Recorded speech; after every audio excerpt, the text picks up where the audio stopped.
The Women's Mosque of Canada presents Stepping into the Light, Muslim Women's Stories of Strength and Resilience Amidst Islamophobia. Why?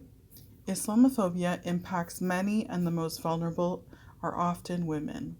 It is time we heard the voices of Muslim women. Tonight, Muslim women speak and the world listens.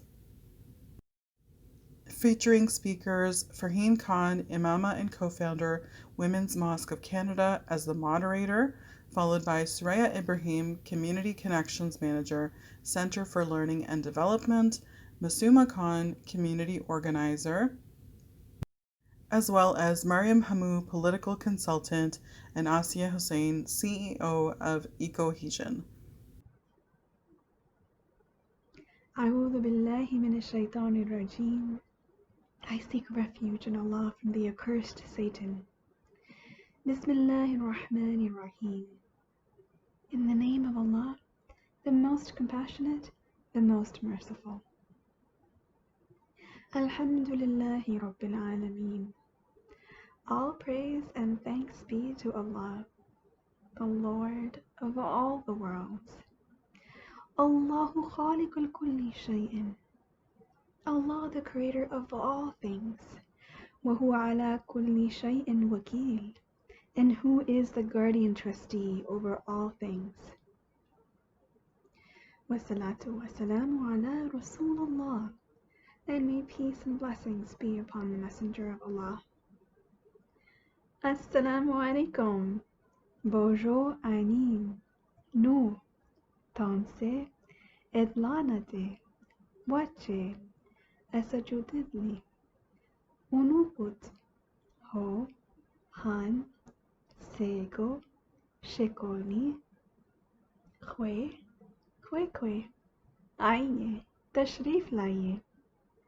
Welcome. May peace and blessings and these greetings be with you.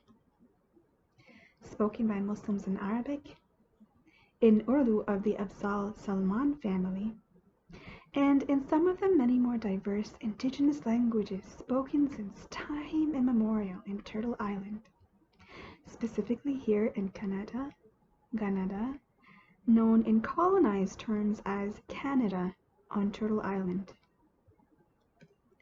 Che miigwech, hui tiuch, kokstomka, kokste chumch, ai hai, yalko, niawa, nukulmik, nakumik, kenenas kontin, wow, marcy, with deep respect and honor to the indigenous peoples of Turtle Island and Canada, their traditional, ancestral, and unceded lands, waters, nibe, and territories, here revering, respecting, protecting, and taking care of it since time immemorial. We're here in Toronto, east along Lake Ontario, where our host, many of you, and I, Asiya Hussain, reside on the traditional, ancestral, and unceded lands, waters, and territories of the Anishinaabeg, Mississaugas of the Credit First Nation, Mississaugas of Scugog Island First Nation, the Huron-Wendat, and the Haudenosaunee. This meeting place of the dish with one spoon, wampum belt treaties. Here in Toronto, Takranto, a Mohawk phrase meaning where trees stand in and meet the waters, where water is sacred to indigenous peoples, Muslims, and many more in our relations, in all our relations. From the womb to rivers, lakes, oceans, and beyond. Water is life, and water connects us all. We give thanks to the Creator for these sacred waters, lands, and for their indigenous protectors here since time immemorial, with whom we grieve and remain in unwavering solidarity for indigenous justice reparations, and healing, with whom we mourn the ongoing colonial and systemic genocide upon Indigenous peoples of Canada and Turtle Island, denied their rights to these clean, potable, sacred waters, lands, territories, traditional ways, food, healthcare, sovereignty, autonomy, and their rights to each other.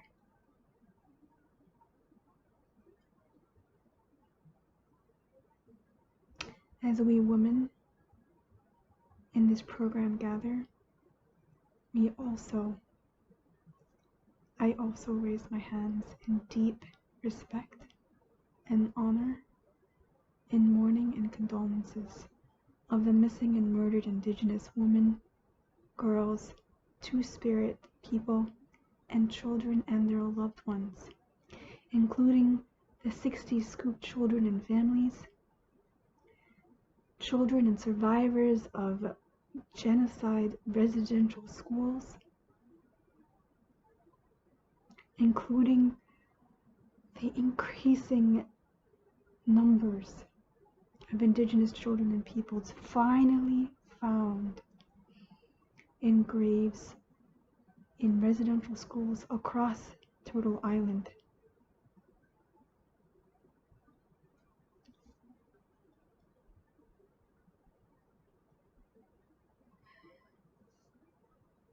Dear Indigenous peoples and survivors, may the Creator envelop you in solace, comfort, strength, resilience, reparations, justice, and healing from this ongoing horrific injustice and intergenerational trauma. We grieve with you, send you our love, prayers, deepest condolences, and tangible, unwavering solidarity. As Muslims, many who are also colonized peoples, and treaty peoples residing on your traditional, ancestral, and unceded territories, we join you and all our relations calling for tangible Indigenous justice and reparations. Miigwech, thanks also to so many among you in the Indigenous communities, sharing your love, solace, prayers, smudge offerings, and solidarity as we both endure ongoing horrific hate crimes, much from the same source. Finding comfort, strength, and resilience with each other in our similar teachings, and with Strawberry Hearts and the deep 7 grandfather teachings: wisdom, love, respect, bravery, honesty, humility, and truth. And I mention these because it's with these 7 sacred teachings and laws with which, including with truth, without which how can we expect reconciliation, and without respect of reparations,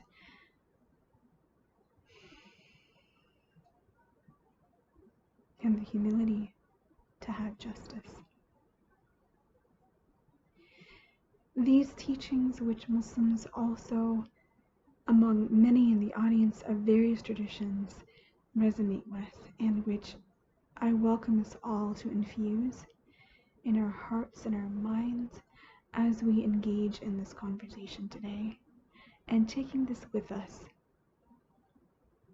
beyond today and every day in how we engage with each other, and in deep, respectful relationship building and solidarity with Indigenous peoples and with peoples experiencing hate crimes and Islamophobia and various forms of xenophobia.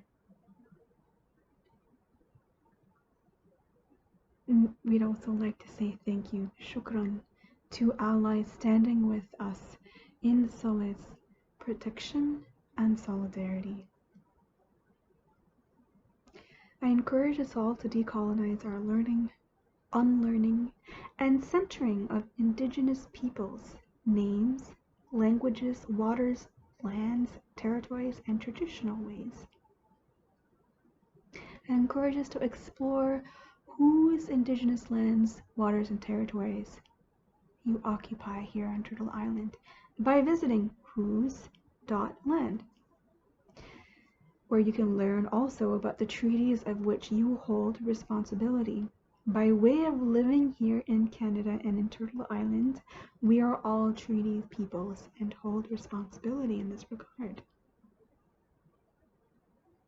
Our responsibility also is to use privilege in tangible solidarity, while being gentle with each other and this ongoing trauma.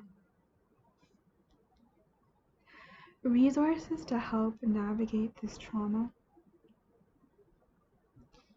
include the Indian Residential School Survivors Society, Nasiha Helpline, the Khalil Center, the Muslim Chaplaincy, and more you can find through the discussion in online resources, and most definitely of all places that you will find belonging and understanding of those who are the most vulnerable who face this, the Women's Mosque of Canada. Our host, shukriya to our host, the Women's Mosque of Canada, and Imama Farheen Khan for inviting us to join in this safe space. Let's introduce her, our moderator. Imama Farheen Khan is the co-founder and Imama of the First Women's Mosque of Canada, the Muslim chaplain at Trent University, and is one of the founding directors of the Aziza for Women. Farheen identifies as a survivor of gender-based violence and gender-based Islamophobia. She has been vocal about Islamophobia and the impact it has had on the lives of Muslims and in particular women for over 20 years. Her work has taken many forms, from running several campaigns to organizing rallies and protests, writing books, and speaking to media, as well as participating in a run for political office in 2015, at a time where there was a great anti-Muslim sentiment.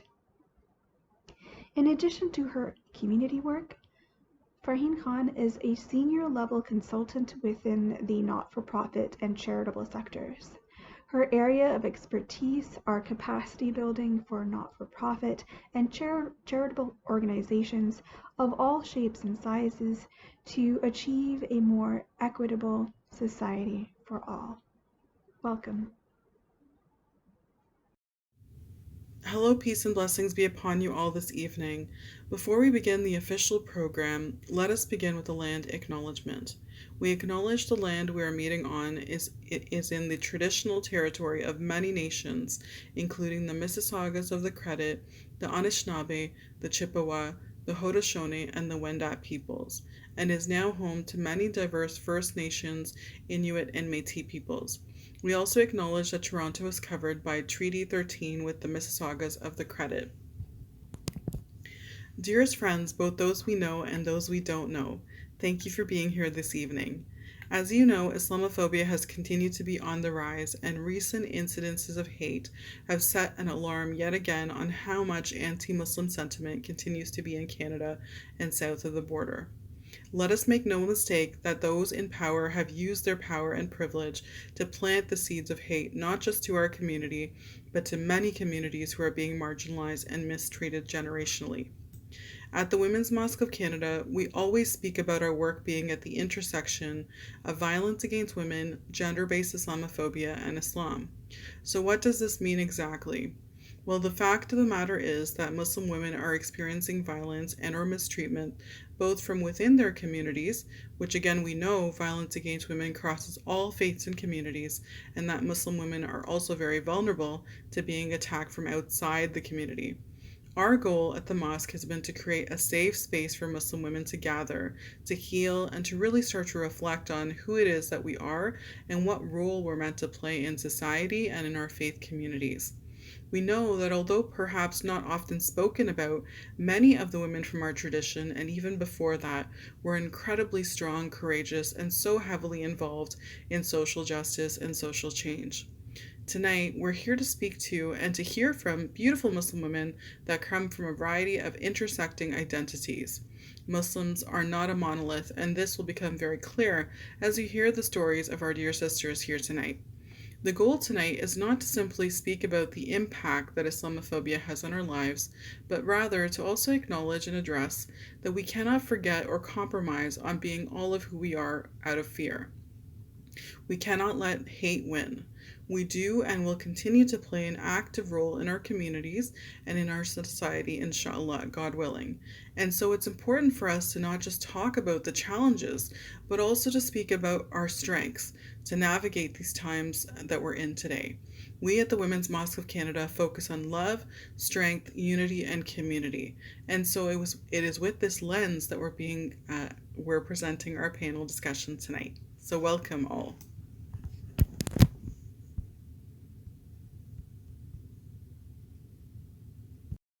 Now let us introduce Asya Hussain. Asya Hussain is an award-winning Canadian racialized Muslim woman with disabilities, accessibility professional, geographer, environmental professional, disaster management professional, researcher, author, educator, outdoor professional, speaker, and community catalyst. Her expertise includes inclusive, barrier-free, accessible, stewardship, conservation, sustainable development goals, water, climate, pollution, zero waste, outdoor education, reconnecting with and cherishing nature, parks and natural resource management, disaster management, human rights and intersections of environmental justice, disability justice, anti racism, social justice, health, community development, governance, and barrier free accessibility with nothing about us without us, to leave no one behind among the most vulnerable of people and planet. Asya is the founder and CEO of eCohesion, Canada's first and leading environmental organization with an intersectional diversity lens founded by racialized women with disabilities. She also serves as a member of the Federal Accessibility Standards Canada Technical Committee for Outdoor Spaces.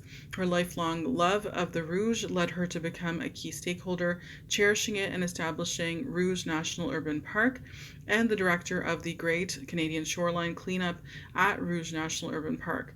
Nurturing nature and our deep connection to it, she diversifies the outdoors and safely helps people feel their nature RX as a certified outdoor professional, Hike Ontario Safe Hiker, and lead instructor, while galvanizing inclusive disaster management for just recovery, resiliency, prevention, and mitigation, including regarding COVID-19, human and natural disasters, climate crisis, and diverse intersections. She served with several parks and conservation authorities, environmental organizations, the government, NGOs, industry, academia, and community development.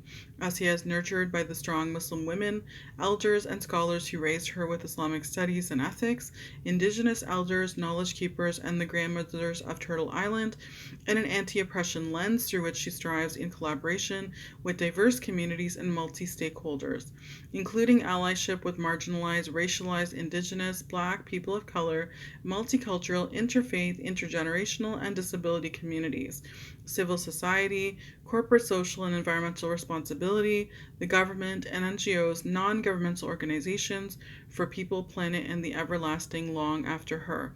Welcome, Asya Hussain.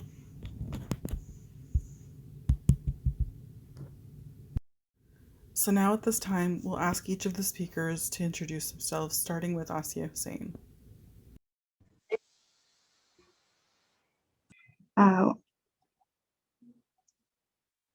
A water protector, water roller.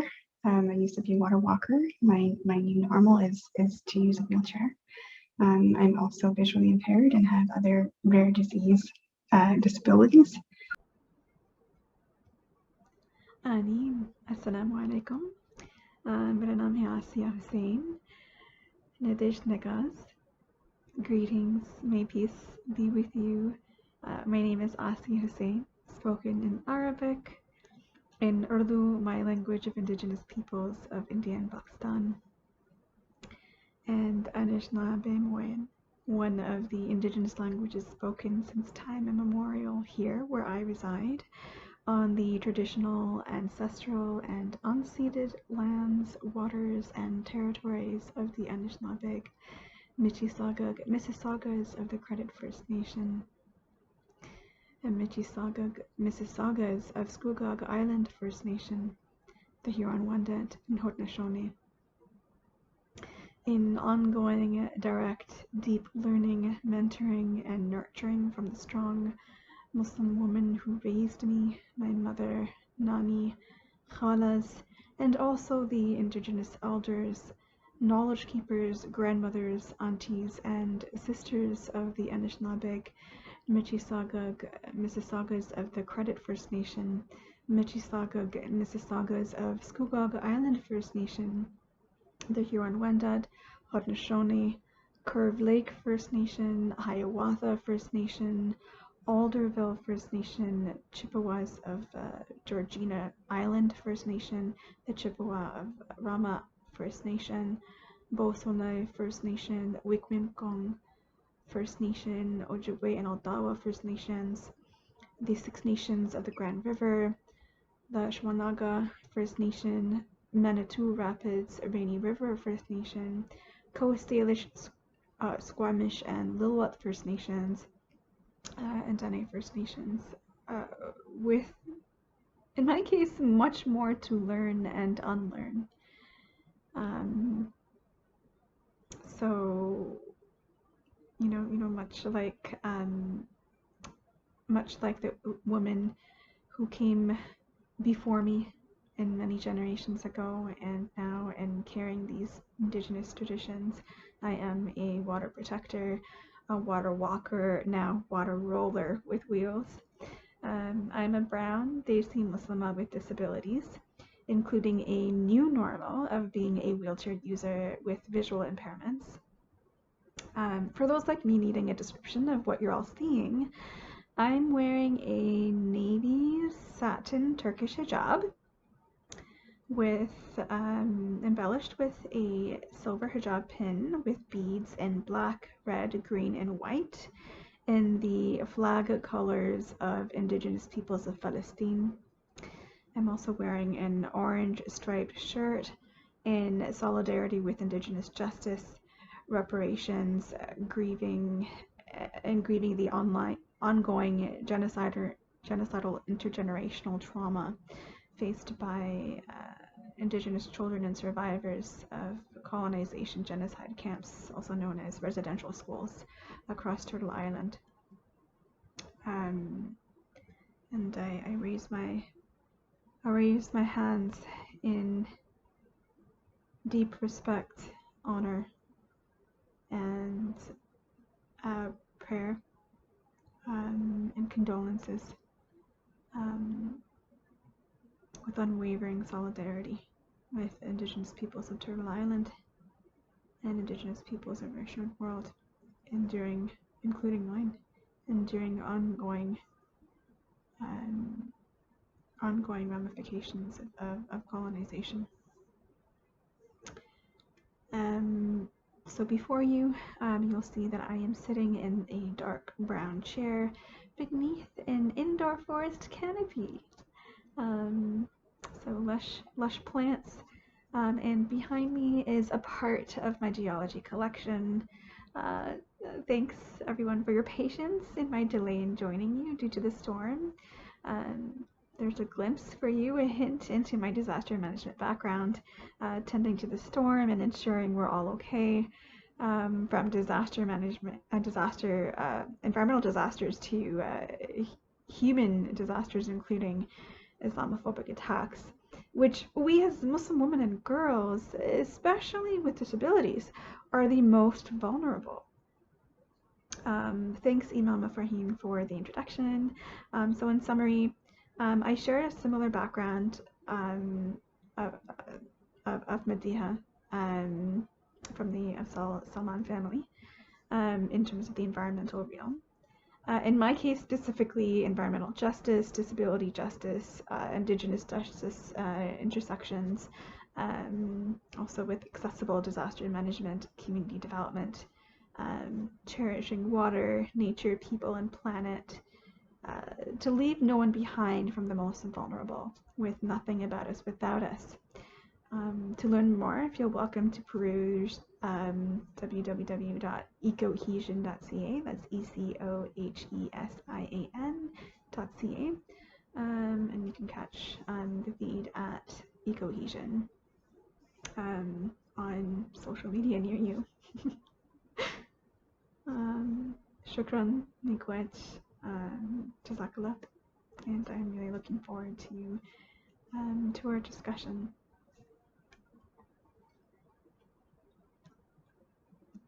The strong woman who raised me. For more, you can see my social media, and I'd like to pass the mic on in order to not take up too much time. Thank you, Asya. That's great. So we're going to move on now to Soraya Ibrahim. So Soraya is the next speaker. Just give me a moment. I'm going to introduce Soraya. Great.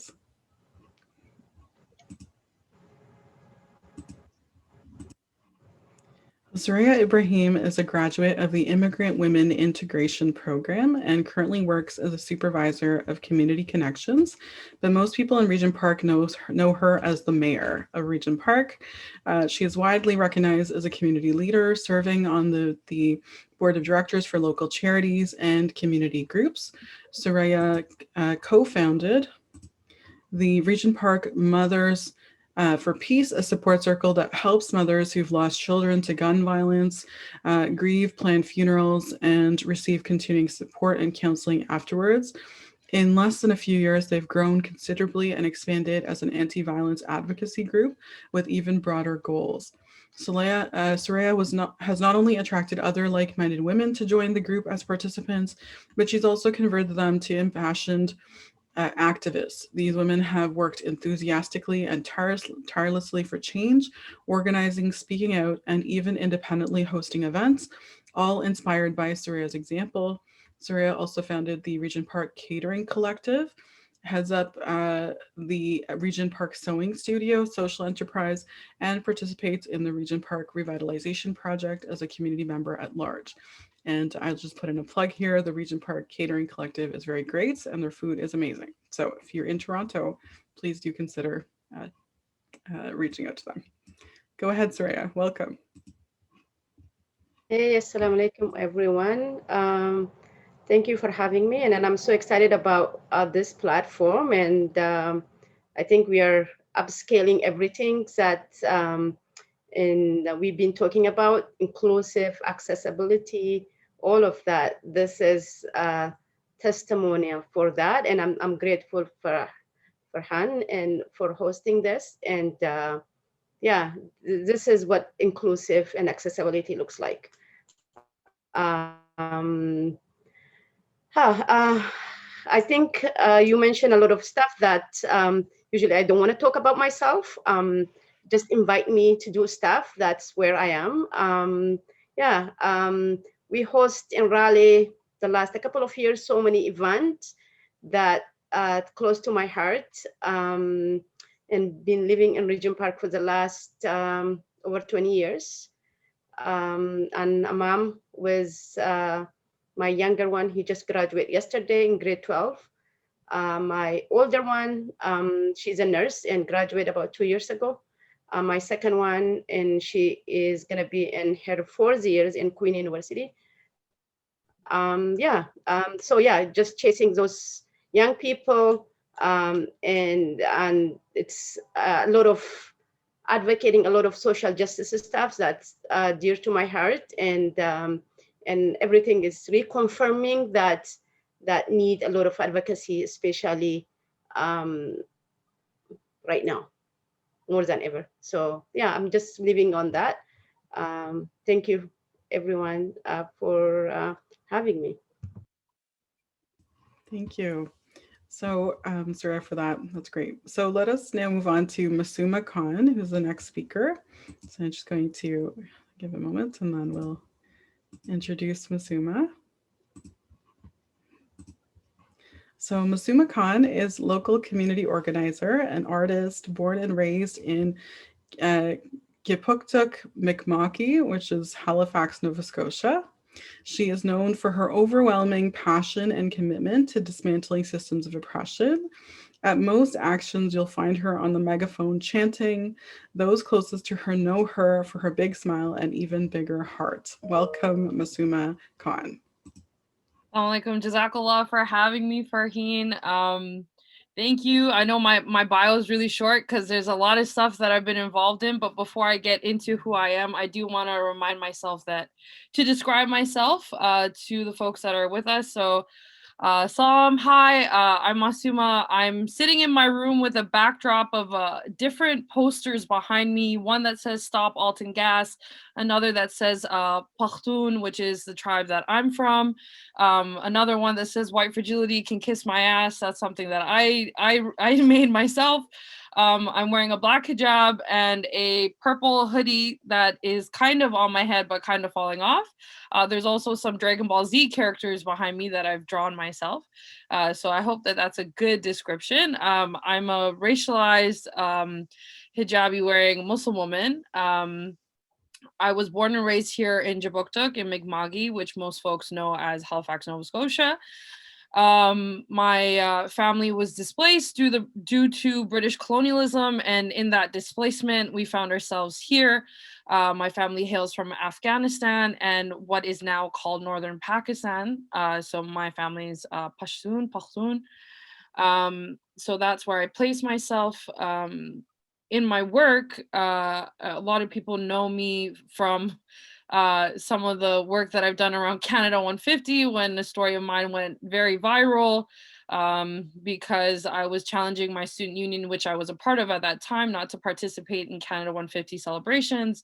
It unleashed a terrible a sea of white supremacy upon myself with lots of trauma and violence, where my school I was attending, which I'm now an alum of, Dalhousie University, sought to support the white students who are feeling fragile based off of my comments about how it's absolutely inappropriate to take part in the celebration of Canada, considering what Canada has done to Indigenous people and how it's founded on the basis of genocide and violence.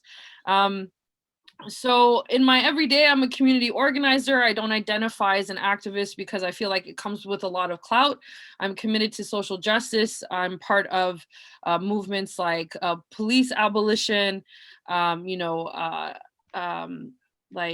migrants' rights, Indigenous sovereignty, you know, tackling Islamophobia, whatever it might be in the city where I'm at, I'm definitely part of it. Yeah, and it's true. You will find me if there's a protest in the city. You will find me on the megaphone chanting. I have a very loud voice, alhamdulillah. So that's usually my duty that's unsaid that I'm given. So I take that on with much love, and then I lose my voice after. But it's okay. That's the price I pay for doing this community work, which is all right. I do want to say too is I am a physically disabled person, so sometimes I do use a walking support. I have an invisible disability, so sometimes it can look like I am not disabled, and other times when I'm having a lot of pain, it does look like I am. Some other pieces about me.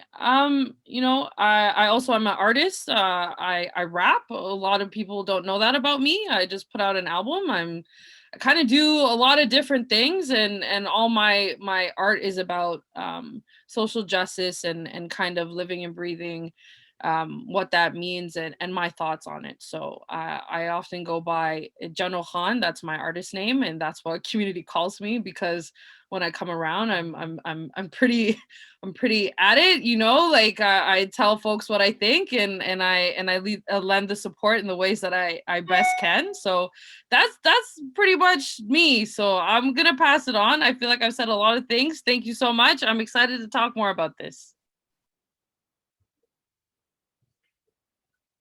Oh, thank you, Masuma. Really glad you're here. Okay, I'm just off mute now. There's a few more people joining, so I'm just gonna let them in as well.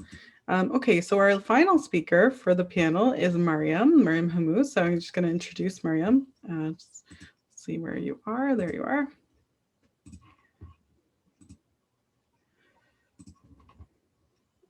Great. Mariam Hammoud is a political advisor who's a former chief of staff for a member of parliament in Ottawa, and has also served as the North American PR and media director for the Syrian coalition in Istanbul, Turkey. Currently, she's an active board member of the London Public Library, chairing from 2019 to 2021. She's also the past president of the Ontario Library Board Association, or the OLBA, and a director at the Regional HIV/AIDS Connection in London, Ontario. Welcome, Mariam. Thanks for having me. I'm just, that's a really short introduction to my work. So I'm going to describe what I look like. I'm wearing a black hijab, I look about middle-aged. I'm wearing a Rage Against the Machine shirt, which is pretty much a shirt that I wear every day because that's what I do. I rage against the machine. I've been doing community work probably for about 30 years now. I sat on many boards, many different things. And the majority of the work that I focus on is Islamophobia, starting from back when 9/11 happened. That was when I said, you know what, I got to get some work done, because we were getting called names and we were social pariahs and, terrorized in many different ways because we were Muslim. And I did start wearing a hijab about 6 months before 9/11 happened. So that was a little bit of a struggle, but it was good. So I definitely call myself an activist. And another thing that people don't know about Muslims in Canada is we've been here for so long.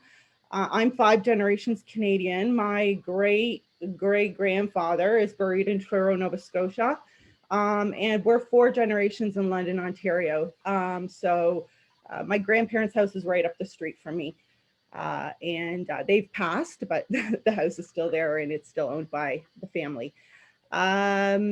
So it's really shed a lot of light on Islamophobia, and there's a lot of even Islamophobia within our culture, in our thing. So there's many pieces to dismantle. And we can't forget secular Muslims as well, because the majority of my family is very secular. So sorry about that. My kids are asking for things online. So that's what, it's an important thing to remember, that this is not just a problem that started 10 years ago or 20 years ago. I mean, my grandfather, is facing some of the same things that we're facing today. So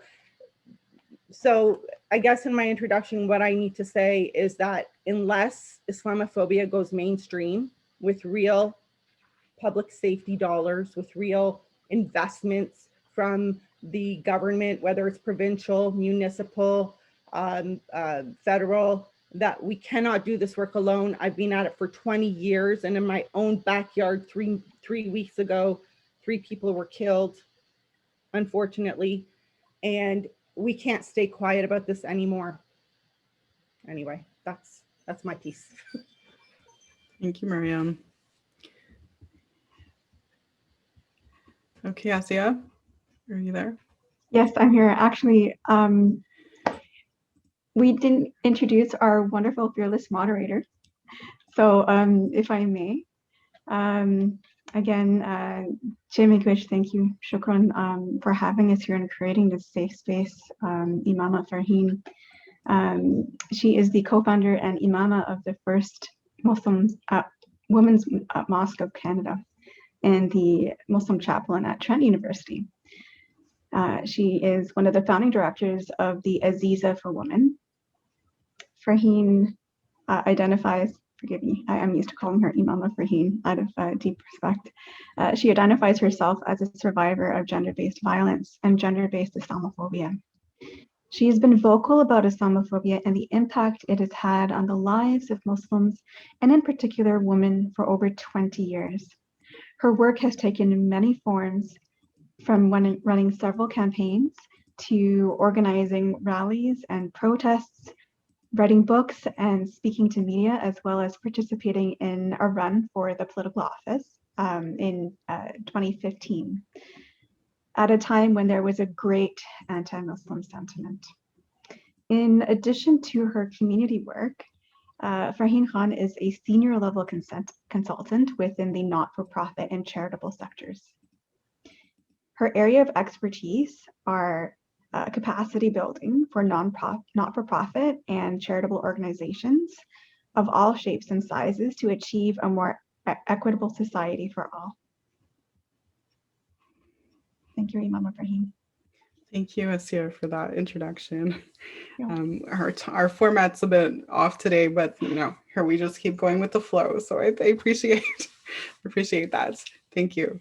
So that's so that's great. So in terms of placing myself in terms of moderating the panel, I'm happy to be here and to share my own experiences as well, and happy to be with everybody here on this panel today. So let's go ahead and get started with the first question. And I think what we'll do is we'll just continue to to the panelists. We're spotlighting this way because we want to make sure that the ASL interpreters are still being seen at all times during the event. So we'll do it popcorn style. Each of you can just kind of decide who wants to go for every question, and then we'll do our best to keep spotlighting the individual that's speaking at that time. Okay, just to give you a bit of what the format will look like. So let us go ahead and start the panel. Thank you so much. This is exciting. So the first question that we want to ask the panelists is, in your opinion, how is Islamophobia differently experienced by Muslim women versus Muslim men? And perhaps you want to include some of your own personal examples as well.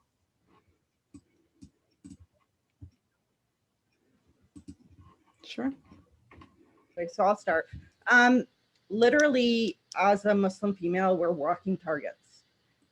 If anybody wants to harm or,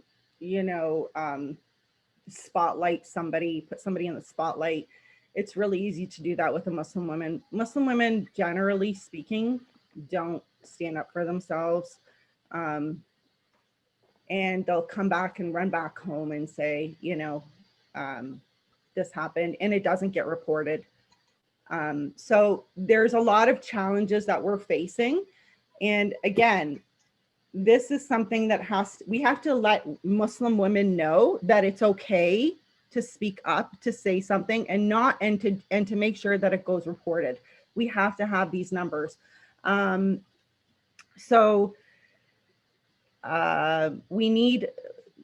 needs to be something where Muslim women are some type of program where it mainstreams us, because I feel like the reason why people are so hateful towards Muslims is because they don't know who we are, right? So there's something that we can work on there with the government. Sorry, somebody else can take over. Yeah. Go ahead, Nusima. Yeah. No, you go ahead. You go ahead. Yeah. You go ahead. Okay, thank you.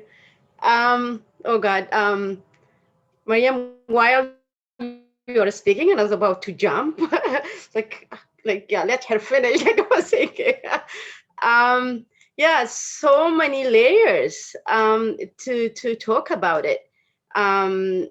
You are visible in with the hijab, and you're a mom. You have to fight for your kids. You're Black, and that's another layers that you need to advocate for your kids and for yourself. The battle feels never end. I think it's we just got a courage to speak right now, I feel. And you fight for the community members who are facing a barrier, the language, and that's another layer.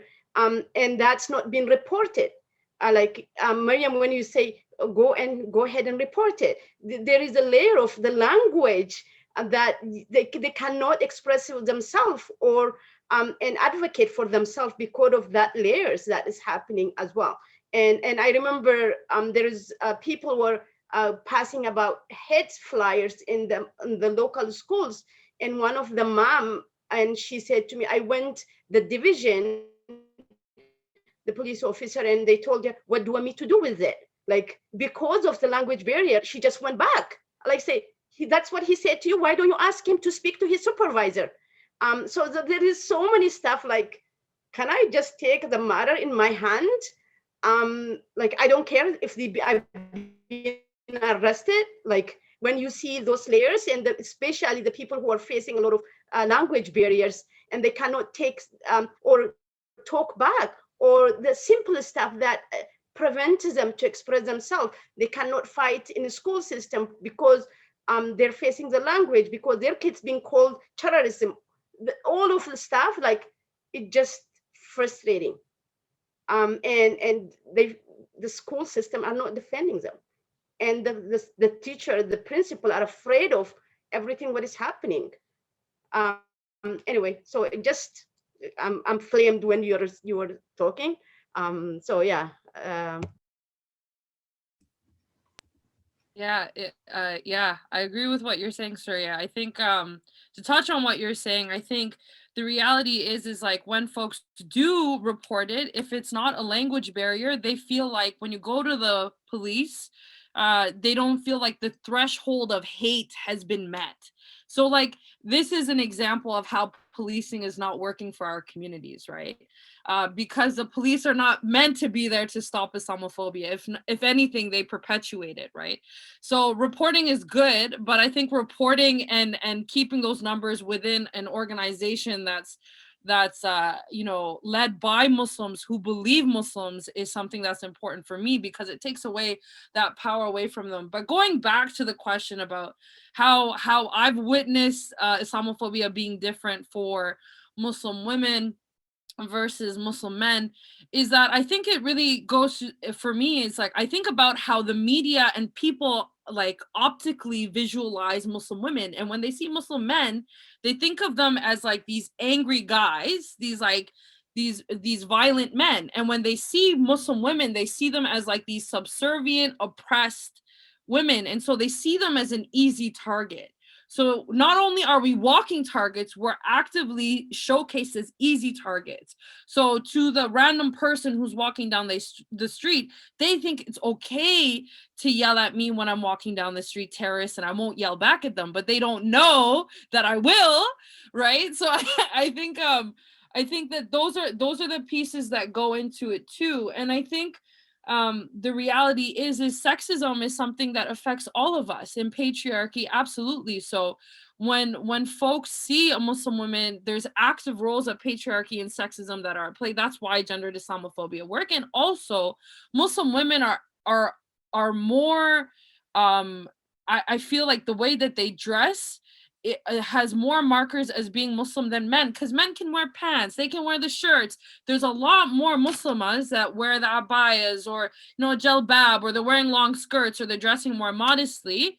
And so it for them, for you know, your average Canadian that has no idea about Islam, they're like, oh, you know, this woman's all covered up, she has no rights, right? And the reality is that the oppressive point is telling a woman what she should and should not wear. So I'll leave it at that.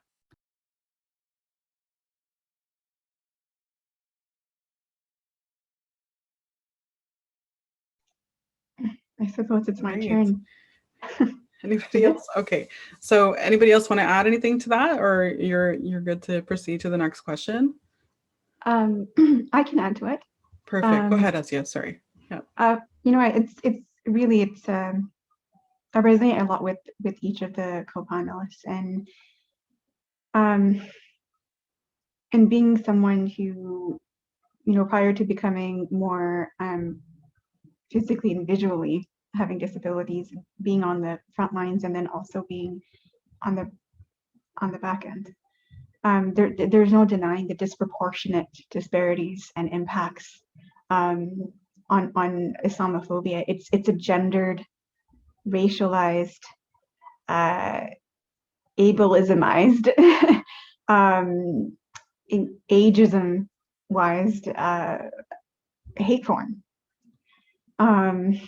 if you are more visible, by the way, for those who may have barriers with vision, I'll also share what I look like. I am a brown, Desi, racialized woman with hijab, wearing a Turkish satin navy hijab, an orange Desi striped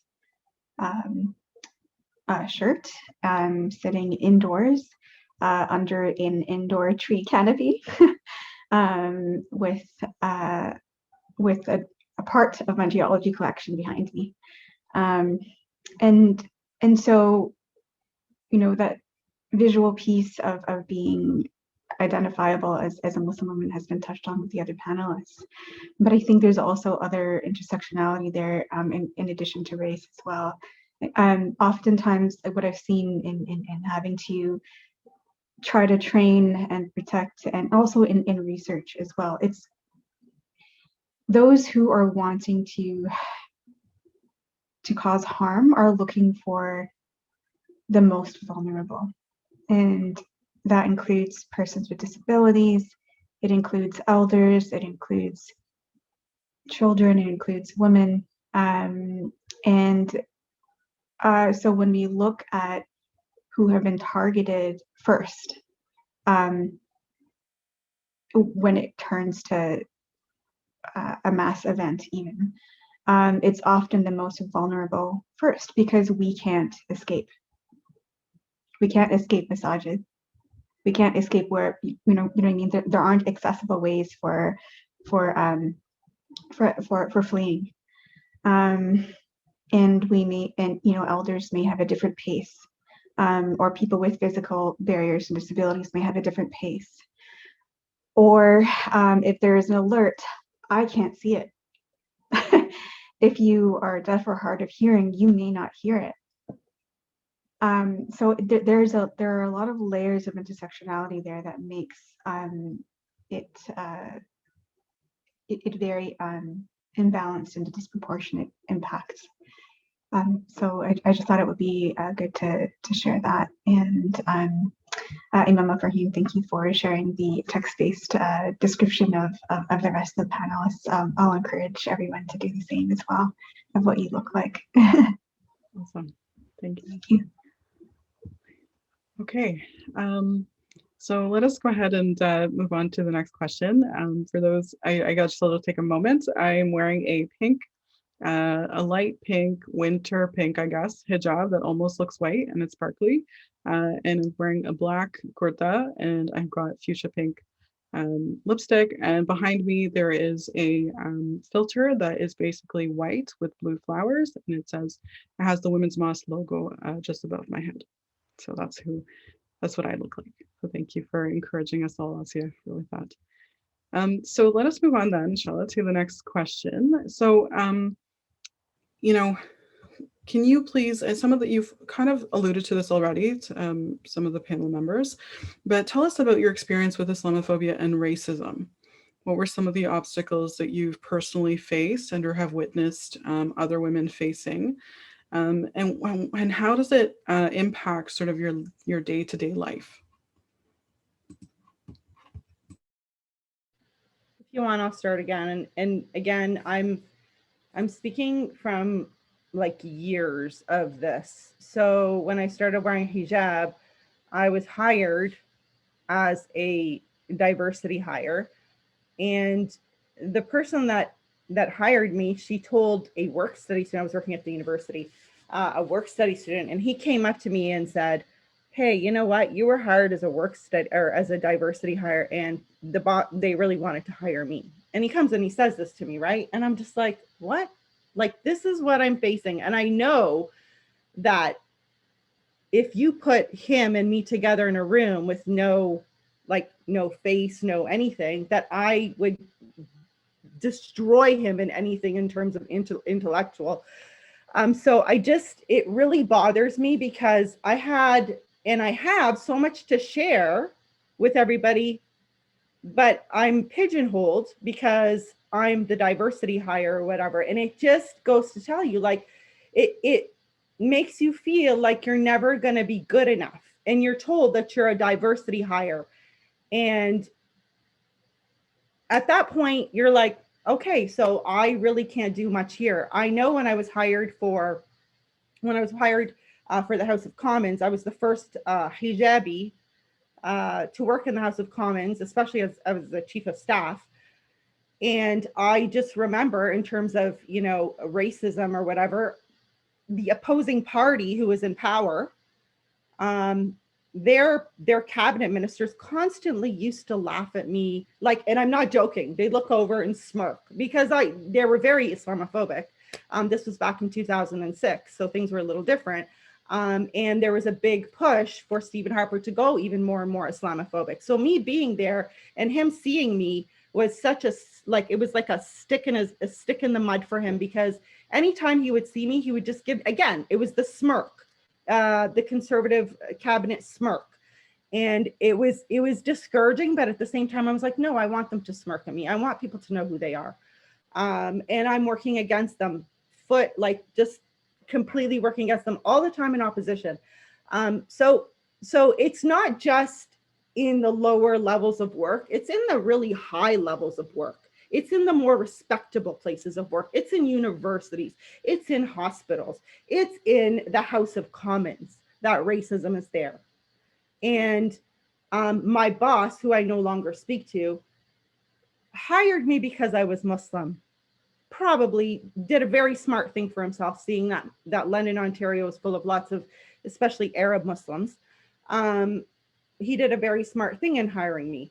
But the way I was treated by him when I was pregnant, there's another intersectionality. He told me that I couldn't have any more bonus compared to my male counterpart because I had too many baby appointments. And this is a man who writes about feminism. So I really don't trust what people are saying on that level. I don't care what politicians are saying, and I don't care what leaders are saying. It's what they're doing that matters, and it's what they're funding that matters. And if they're going to talk, make sure that they put their money where their mouth is, because that's the only way this is going to be solved. Once we go mainstream, once things are mainstream, then we're seeing that now, that things are becoming more and more mainstream, like Black Lives Matter, like LGBTQ plus community work, like we had the anti-Asian hate rallies. We had another one, didn't we? I'm forgetting them. But anyway, the point is that it's starting to go mainstream. But if we don't push our leaders, it'll never go away. It'll keep happening.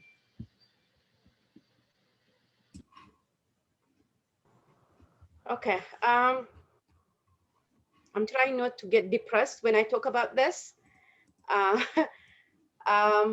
There is so many stuff that, especially the last couple of years, been obvious.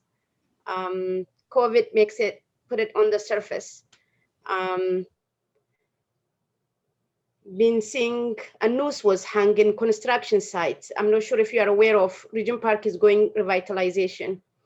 And the noose was hanging. This is to intimidate the Black people who are working on construction site.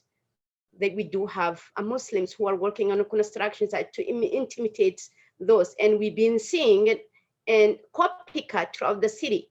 And that is also very depressing. And someone mentioned about, this is not health crimes. There is no person who's been doing this who could overcome or comes in and even if they come and say that they did it, they cannot be in charge because of the way the system is set up. There is a gray areas. They will tell you the way they will explain to you. You cannot go and charge those individuals. And there is systematic racism that exists already embedded even if you come forward, they say, oh, this is not what it is. You've been gaslight and whatever that you're trying to highlight and what it is. And they make you like, you are not, like, this is not, it doesn't exist. And when you start pointing out them, and we've been seeing also what it does, the racism, Islamophobia, what it does to individuals. And I've been seeing some of the use or the moms and taking their identity away. What it does, this is it causing a mental health, and it causing and the young, when they see their parents and fearing for themselves, and they are fearful to say, I'm a Muslims. This is what it does too, and there is no sense of belonging, and that causes mental health with these individuals. And I remember a couple of years ago, I'm not sure if you know, Sidra did her thesis about Islamophobia, and with that week we did Islamophobia dialogues, and with that setting, and we had allies and a lot of people who are also on denial what is happening, and it was to reconfirm the four KK people showed up on our setting. And it was terrifying experience. And I remember one of the lady who've been working in the community for the last 25 years, and she's not a Muslim. And she said, this is the first time that I've been working in the community and I've been terrified, she said. And a very intimidating experience and very terrifying experience. And it's, for me, it's reconfirmed and looking at where I am, and also and saying, what is democracy looks like? This is what it is.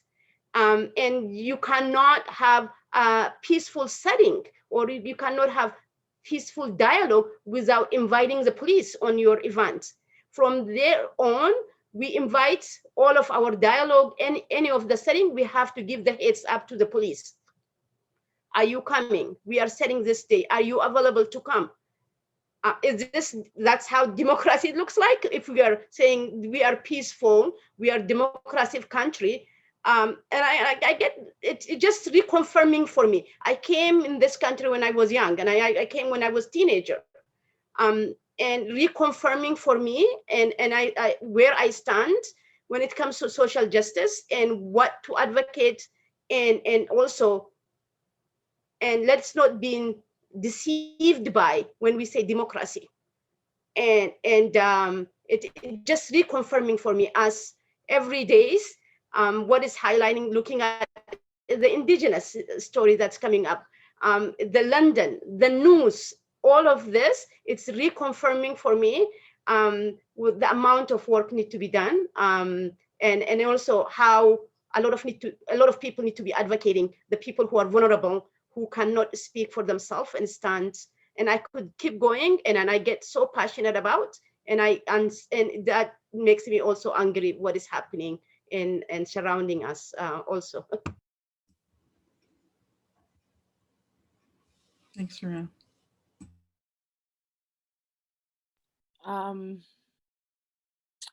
Yeah, I guess I'll go next. That was it's hard to hear about all these things that we've been facing. Whew. And for me, I've faced a lot of Islamophobia. I can't even I just want, before I start, and I'm gonna give a trigger warning because some of the violence I've faced has been very terrible. The reality is Canadians are now statistically more Islamophobic than Americans, and this is a reality we have to deal with. 56% of Canadians do not trust Muslims, right? When it's 40 some odd percent for Americans. So this is our reality. And that reality comes from, Canada being founded on these colonialist, oriental discourses and ideas. Canada is founded on Islamophobia, just as it is Indigenous genocide, anti-Blackness, and so on. All of these forms of oppression are intersecting and support one another and uphold one another. So for me, this is a root cause of why we're dealing with all this Islamophobia. When I started becoming more active in social justice spheres, I started getting a lot more hate for being a vocal Muslim woman. And my trigger warning is I'm on the no-fly zone list. I can barely even travel within Canada. I can't check into flights. I have extra security every time. I have to show up to flights 4 hours beforehand, even if they're domestic. I have white supremacists stalking me. I've had that for over 4 years now. I've dealt with a lot of social media harassment. I've gotten death threats. I've been followed. I have had rape threats. I have gotten terrible messages to my workplace. There's Reddit threads about how I should never have a job and how I'm ungrateful Muslim, and all these terrible things about me being as they like to call it, a Musrat, which is a white supremacist term that they use to call us Muslims. And I think that kind of violence changes you. It affects your mental health, and for me it was hard for me because the Muslim community I'm in, because I'm vocal about social justice, they kicked me out of the Halifax Muslim Facebook group. They were in the mosque telling my father, your daughter's the reason why they call us a terrorist. So these are the realities that I face and I live with. It's very hard to exist this way. But alhamdulillah, and it is depressing. There's no other way. And you're scared. Like, I don't have any children. I don't have a spouse or anything like that. But I worry about my elders. I worry about my siblings. I worry about myself. I worry about the youth in my community. And I worry about my future. The reality is I've had a target on my head ever since I started wearing a hijab, but that target has become more narrow and narrow and narrow and narrow. And it's scary to exist in a place where people are making videos about you saying you're part of ISIS, and again relying on the cops to save you when they can't. Like, in my student union, I couldn't even run for the election as a student union representative without the cops getting involved, because white supremacists were running against me because they didn't want me to win the election. But Allah willed that I should win the election, and I did. So these are the kinds of things that I live with, and I know I'm not alone in it, but it's not an easy thing. And I hate it when people say like, oh, Islamophobia, it's nothing. It's like it's an irrational fear of Muslims. Like, it's rational. Canada has rationalized this fear. They have rationalized this fear in every way. The media has rationalized this fear. And I'm tired of it. I will scream, yell, chant, run, do whatever I need to do to end this for our communities, because it's actively integrated into all of our communities' oppression, especially the anti-blackness that the Black Muslims face, on top of Islamophobia, on top of all these pieces. It's very difficult. I don't even remember what the question was, but all these things are difficult. And, I look forward to a day where we can exist in peace and harmony and be able to walk down the street and not think, I should take out my headphones, I should walk a little faster, here's my pepper spray, this is my everyday. It affects my everyday, my every move. I said something about not celebrating Canada Day, and now my dad's business is getting hateful messages. Like, that's how this works. I can't find a job. That's how this works. So that's my piece. Thanks, Masuma. Who wants to go next on the panel? I have some thoughts as well, but I'll wait till the rest of the panelists go first.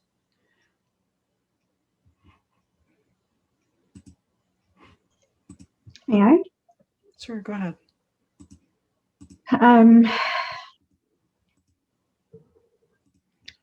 Because this is very, very triggering. I'm going to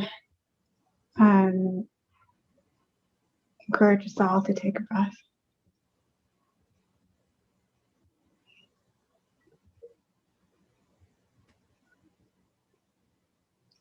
It's very triggering. And we've all on this panel and women in general experience this violence daily, all the time. And it's not something you can escape from. You can't wash off the color of our skin. I will not remove my hijab, even if it's going to be an assassination, right? So, and this is the irony, right? People who are engaging in microaggressions to macroaggressions.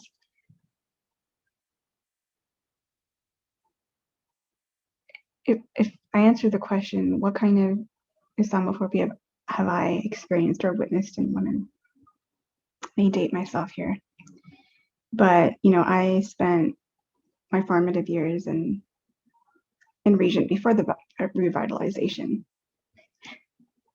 You see firsthand why there's a hashtag of missing and murdered Indigenous women and Two-Spirit peoples. You see why there's more than a hashtag on abolish the police, right? I grew up witnessing and experiencing why there is fear with the carceral system. If you are experiencing a hate crime or if your Indigenous neighbor is becoming a statistic of MMI, and you call the police, this is you're hearing it for the first time, right? Here. I was a child and I called the cops for help. They did not show up until 3 days later. This is a regular occurrence in marginalized communities and racialized communities and communities that are dehumanized, right? And that is the core of what is causing this Islamophobia, which is causing the white supremacy, any form of hatred is when the humanity of people are dehumanized. It's that much easier to do the inhumane, right? And so, yeah, I've experienced the inhumane Islamophobia, whether it's microaggressions, macroaggressions, and I'm going to say it's more than normalized. It's institutionalized. Islamophobia is institutionalized by the state in Kanata, Kanata, now colonized as Canada. In Turtle Island, which is North America, and Central America, and around the world. It is institutionalized from bills in Quebec that are banning you from wearing the hijab or niqab, or if you're a Sikh man, to wear a turban, right? And the irony of the white supremacy is that it's also attached to faith, because you can wear a cross if you'd like, right? So I too look forward to that day, but I'm also very realistic in the work that I do, in being a young, tiny, 5 foot, almost nothing, first year, I'm aging myself here again, but in university, in when 9/11 is occurring, and people are calling you to be careful, and that if someone is going to attack you, don't even say anything, don't even try to fight back, just run, right? And you tell me, how are you going to run when you're in a wheelchair? Right? When you're in a classroom at a world-class university in a so-called developed nation, where there are bricks and textbooks being thrown across the room, down the amphitheater, to the heads of women wearing hijab, and professors and the rest of the classroom are silent, right? And so I'm reminding everyone here that we're not at a peak in Islamophobia. It's always been here.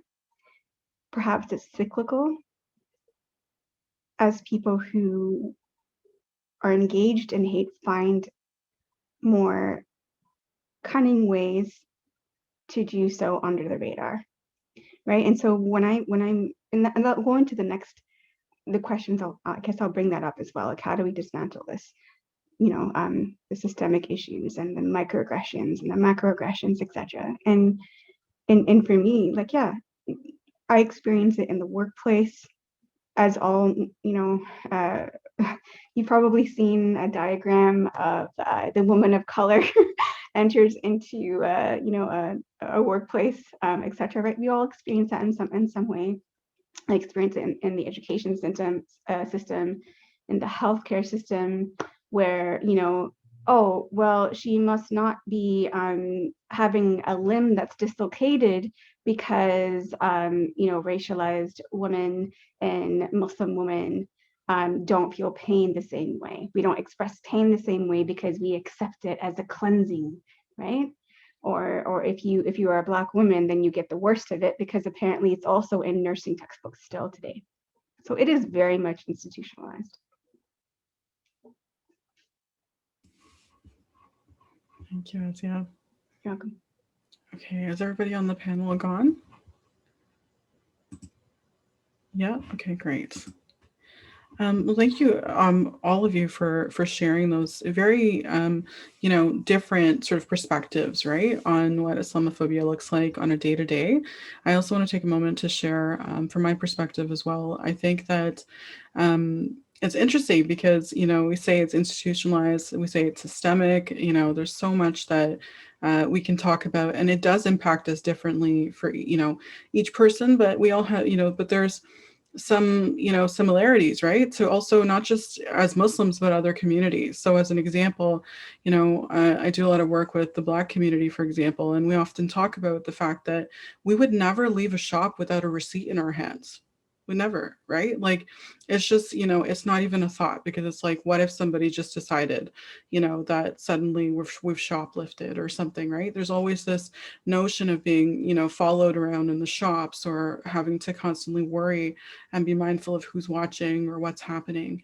And so that's a very real, experience. There's also different types of experiences that I want to share here. Like, for example, for the workplace, for example, I used to work in the women's shelters and the rape crisis centers and places like that. And we used to have community fairs where we would have, like, a little activity at the table. Obviously, this is pre-COVID, where we would, have like face painting or whatever to, bring the young people to the tables, the children, and then the parents would come and we'd educate them about violence against women and stuff like that. And I remember one day standing with a volunteer who I was just sort of like orienting to how to do the face painting. This woman came along with her little daughter, who was probably no more than like 2 years old. And she, this little girl, blonde hair, blue eyed, really cute pigtails, all of this type of stuff. And she was terrified to see me. Now, we understand that this is a learned behavior. At 2, children are generally so loving, right? They don't really understand the difference of, what people are like or what the differences are. So it was really alarming. And then what made it worse was that the mother said to the daughter that, "It's okay, honey. It's just a paintbrush. It's not a weapon." Right? That's what she said to her daughter. So imagine, right? Like, the way that that's experienced for somebody, and how you would actually respond to that, right? How do you respond to that? And so these are examples of ways in which we're consistently being impacted by Islamophobia on a daily basis, right? I'll just give one last example, which is when I was running in the federal election, and I know some of my friends are here who were supporters and really, did a lot to support me at that time. But the reason I talk about that is because, we know we've already named it. Stephen Harper was being very anti-Muslim, and, I was a hijab wearing Muslim woman in the community. And we were in a particular neighborhood, and I'll never forget, we were in a particular neighborhood where there was like, some low income houses, and then there were some really affluent houses, right? And so I was on the opposite side of the street where the affluent people were living, and I was fixing a sign, putting it into, fixing it on the lawn. The name was mine, right? And maybe like not even a block away, we had a whole office with my face on it and everything, right? So here I am, I'm standing in front of the sign, and a police car, right, rolls right up to where I'm standing. And he just said, "Ma'am, what business do you have in this community?" Right? And it was just such a, it would like, it was alarming, but it was also very humbling, because I was like, at the end of the day, it doesn't matter that I'm running for political office. The fact of the matter is, all he sees is a Muslim woman who's suddenly standing on somebody else's lawn, who's probably an affluent person, who possibly called to complain or to be, you know, express their concern. And I'm a woman with a hijab, right? So that again is just an example of how it's experienced day to day, right? And so it's important for us to kind of share those types of things, because, you know, if there's no awareness, we just can't really, you know, there's no way to live that, right? It's just, you have to experience it. And so I'm grateful there's so many allies in the audience today. So thank you for listening to that. So let's move on to the next question then. So why is it important for women in particular, Muslim women, to step into the light and be seen at this time? I'll pose that to the panelists.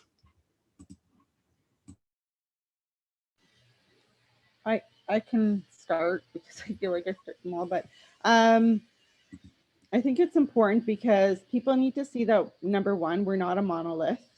Number two, we're not afraid. Number three, we can speak up for ourselves. And number four, I think that it's important to have hijabi women represented for our children, for all children, really, because I think that if you start to shy away from the media and stop talking because you're afraid, then there's going to be nobody for girls who actually do want to wear hijab or do want to dress in a certain way culturally. They don't have anybody to look up to. They don't see themselves as in anyone. And actually, that brings up something I was saying to my daughters today. My daughters are 12 and 10. And now on TV, there's commercials with women that wear hijab. And I was telling them how different it was when I grew up in the 70s and 80s in Canada, and even more so into the 90s, that my mom didn't even start wearing hijab until in the 80s. And so like there was no one that wore hijab. The only person I remember wearing a hijab was maybe my great grandmother, who we only thought she did it because she was old, right? Like we didn't understand it as children. So I never saw that representation. And I think it's so important that girls who do see themselves as Muslims see themselves represented in the people who are taking leadership positions. That's my piece. Thank you. Thank you. I just want to second everything what you said, Mariam. It's so important, especially more than ever.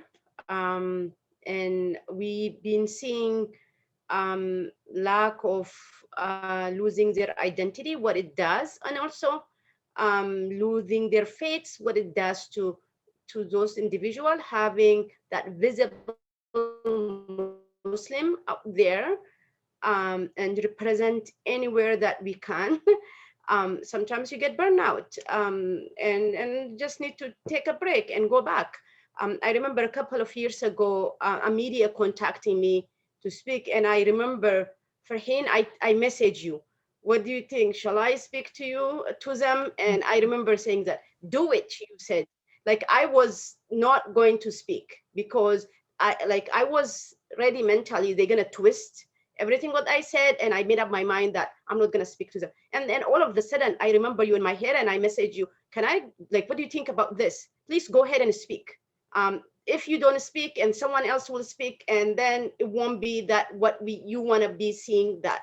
And I think it's more than ever to be a role model, to save our identity, to save our heritage. And I think we need to step in. Yes, we will face a lot of challenge.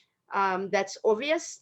But at the same time, we need to step in and show that the role model that we want to see to be happen. I never seen anybody who could be activist in my life that speaking and taking a risk and doing whatever that necessary to say no to the hates, to say no to the hate crimes that is happening, and to reconfirm that taking the space and advocating and speaking for people who cannot speak, and do and anywhere that possible, and any platform. It's more than ever that so much needed. We've been seeing in the school system discrimination, in the community setting, and I have a way of saying, if you are not on the table, you're going to be in the menu. So we need to be there. We need to be visible. We need to be there for our kids. And I think this is how we could pass the legacy, I would say. Yes, I'm not here to be liked. I'm not here to be loved. And I'm doing what I need to be doing, and to pass the legacy that we need to leave behind. And so they will see the light. I'm not sure if I'm going to be there tomorrow or not, but I did what I need to do, and have space that being created, and they will, some young people will step in, to do more than me, and I will hope that's what I'm wishing also. Um, Great, thanks, Soraya. Jazakallah for that, Surya. Yeah. I don't want I don't want to be on the menu. I don't want to be anyways. Yeah, I think you know, I've done a lot of youth work, and existing as like a very loud-mouthed Muslim woman has made a lot of like young Muslim youth come up to me and be like, hey, like you're so cool, like I can't believe you're doing this, like uh and just seeing me wear hijab, like I see a lot of hijabi youth like talk to me and have like, they have questions, right? They want to know what it's like how do you do what you do, like when we see you like at protests, like we feel good, like we feel like we can be there, we don't feel unsafe. It makes us feel happy that you're organizing these kinds of things and that you're at the table. And you know, like I used to do a lot of, before COVID, like youth camps and stuff like that, with a variety of like newcomer children and whatnot, and just engaging with them, you know, they felt hope. And I think that that's why, you know, we need to exist the way that we are, but also like we need to exist the way that we are because Muslim women have always been resilient since the beginning of Islam. And that's a legacy that we can't let go of. And that's a legacy that's ingrained in our religion and in our everyday. And so when I think about you know, the Prophet's wife Aisha radiallahu anha, like, you know, giving lectures to men and stuff like that, like when people come up with this idea of what Muslim women should be, they're absolutely wrong. And sometimes we even face it from our own imams and brothers in the mosque. So for me, I think I agree with all the other panelists have said. It's very important because the youth are watching us, and they're going to be the next ones who are going to rely on our knowledge and the work that we've done to continue that work. And two, like, you know, you see young Muslims who are wanting to wear hijab but are unsure. And for me, when I was younger, I was unsure about it because in my experience, a lot of the Muslim women that I was around in Islamic school were not you know, role models that were willing to have space for different intersections and different experiences. So that's why I think it's important for all of us to come into the light with all of our experiences so that we can grow what it really looks like to be a Muslim woman. And I think you should always take that media. You should always speak up about what's happening in your community. And I think, you know, we need to be part of the conversation always. Um, yeah, I mean, um, it was important for me because, you know, again, like I think Mariam was talking about it, like in my family, most women in my family didn't wear hijab until my mother. And we're 4 generations in Jabuktuk in Halifax. So it was my mother who started wearing hijab, and for me, seeing her exist in a post 9/11 world and all that stuff, it scared me and it made me feel kind of about it. But when I did take that step, I felt Now I can't imagine living without it. I can't imagine like being myself without it. And I have a lot of respect for women who do change that course in their life, or it takes steps back or take steps forward. There's always space for that. But I think it's very important for visible Muslim women to be part of this conversation and actively. They do have a role and part in dismantling Islamophobia and anti-Muslim discourse. Thanks, Wasima. Assia, do you want to go next? Sure. I'm just listening, absorbing, and becoming incredibly inspired by my sisters here. And for the context of the audience, a little bit of the history of Islam and where we are now. There was a time when it was so incredibly dangerous to be Muslim. In the beginning days of Islam, in which stepping up into the light was not possible. And so they would only behind closed doors without even people knowing that they were Muslim, right? Now, can you imagine what kind of environment that's like? And we're still in some Indigenous communities today.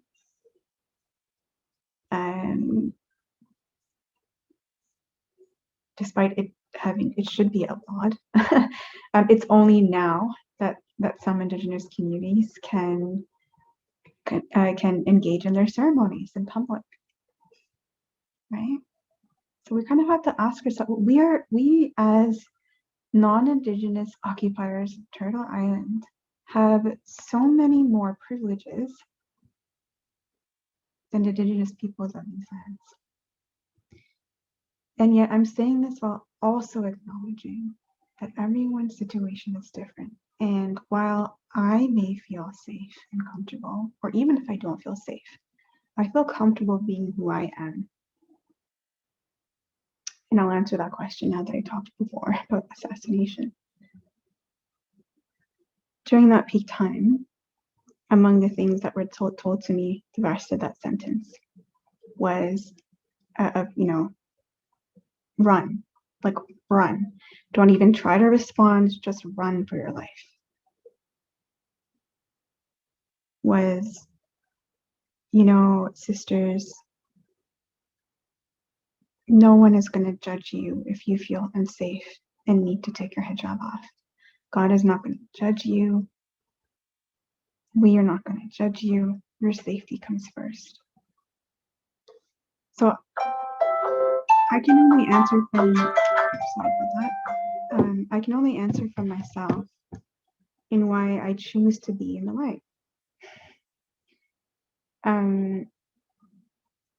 I choose to not empower those who are trying to take away my light. I choose to let it radiate. And I speak from a place of privilege in which I'm not in a community or I'm not in a personal situation in which doing so might immediately cause my return to our Creator. And I'm saying this as someone privileged to live with a medical disability in which I face death every day. And so I'm not afraid of it. I'm not. And I echo what each of the panelists are saying. Representation matters. And for me, the reason why I personally do it is because I choose not to allow, I choose not to empower abusers to take my light away. I choose to wheel in the path of my namesake, who even when she was experiencing the most greatest oppression, the most greatest Islamophobia from her own spouse, who, the Pharaoh, who was known as the most cruel tyrant in all of human history, even in her final moments, she kept seeing the light and shining her light. Because for some of us, we don't fear death. It's not an end. It's our martyrdom. And this is what I mean about the irony. We're sitting here and telling people this, and not everyone can do this. Not everyone, and that's okay. And not everyone is right. I'm not saying these are the end times, but the Afzal Salman family never thought that it would be the end of their time on earth together, as they were just walking as a family. Right? And so I'm speaking from a place of privilege in that within myself, that fear does not exist. Because I've not had to face some forms of Islamophobia that others have. So I acknowledge this, and I think it's important for those of us who do have the privilege to continue being brave and courageous and strong and resilient, because it is a form of community care and it's a form of self-care, like I said, right? Releasing the shackles of abuse. Saying, no, you cannot have that impact on me. I will go about my day the way I do every day. I will take precautions for my safety.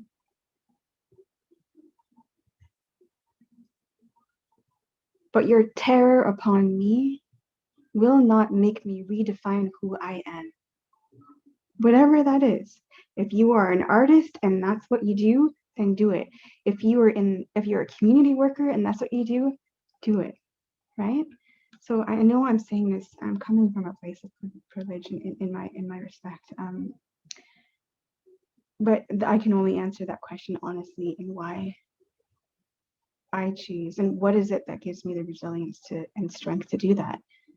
It's from the women who are stronger than I, from my namesake, from knowing that this journey for me doesn't end here. And that we are surrounded in a circle of love. The majority of people joining today are allies. That says a lot, right? So I'm hoping that gives them a little bit of hope. So I'll pass my mic. Thank you. There's one other perspective that I think is really important. I appreciate everything that the panel has shared, in terms of perspectives and why it's important. I think one of the things is in my personal life, some of the work that I've done is around violence against women. And we often talk about gendered Islamophobia being such a large part of our day-to-day life. So I would just say that the importance of having survivors actually speak about their experiences is so important. If you're going to have people speak about gendered Islamophobia, then let the women who've actually experienced it come forward and speak about it, because there are so many other women within our community, within even the community at the Women's Mosque, who are dealing with so much pain and are looking for healing. And sometimes the healing comes not just from having community, but also being witnessed and being validated for their experiences. Not everybody obviously is prepared to share it in a public way, but for those who are and are able to, go through that, then they should also be honored and brought to the table. I would just speak from personal experience, having experienced gendered Islamophobia after 9/11. It was brutal, right? Because as a woman, as it is, if you're going through something that's that horrific in terms of a sexual assault, you are already doing a lot of self-blame and self-loathing and all of those things, right? And then on top of that, to be afraid afraid to not, to have to question, like, do I continue to be a visible Muslim and continue to put myself at risk? It's a big decision to have to make, but a lot of us do make it. And sometimes we choose to keep it on and others choose not to. And there's no judgment on that. It's really about the safety. But I just think it's so important that women's voices be heard in a lot of different ways. And certainly sharing their experiences are a big part of that. So I think I wanted to just share that piece as well. Okay, so we have about 10 minutes to end the panel, and then we wanted to have question and answers. And so we'll explain how the question and answers will work after we finish this last piece. So I'm really grateful to, we as the community of the Women's Mosque is very grateful to all the panelists who've spoken. What we want to do is give each of the panelists a few minutes to do sort of some closing remarks. Feel free to take about 5 minutes each. But what we want to know is, there are a lot of allies on this call, right? And so what advice can you give to the allies that are here on how they can make an impact and support you and support us as a community? And then to end on a positive note, because we very much believe in love and, compassion and strength, being from a strength-based perspective, what motivates or inspires you to remain resilient? That's the two questions we'd like to hear from you as we wrap up the panel and move on to Q&A. So feel free to start, whoever wants to start. I guess I'll start. So sorry, the first question was... what can allies do? Okay, so what can allies do? First of all, we need your help with advocating and talking to your representatives of government, whether it's municipal, federal, or provincial, and to ensure that we do get the funding needed in order to create less Islamophobic spaces, whether it's in schools, workplaces, in public, whatever. There needs to be a full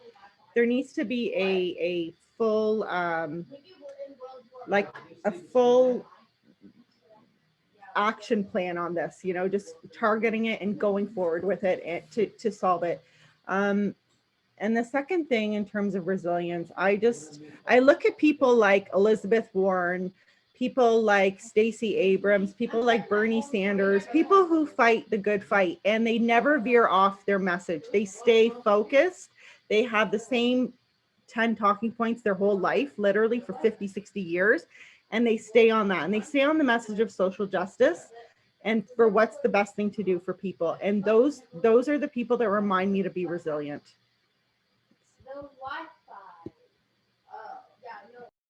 Thanks, Mariam. Who wants to go next? So I could go next. So the allies. The last couple of years, and I think being reconfirmed, some of them coming forward, what can we do? And a couple of years ago, they were in denial, and then reconfirmed when we do the community dialogues, it happened in front of them.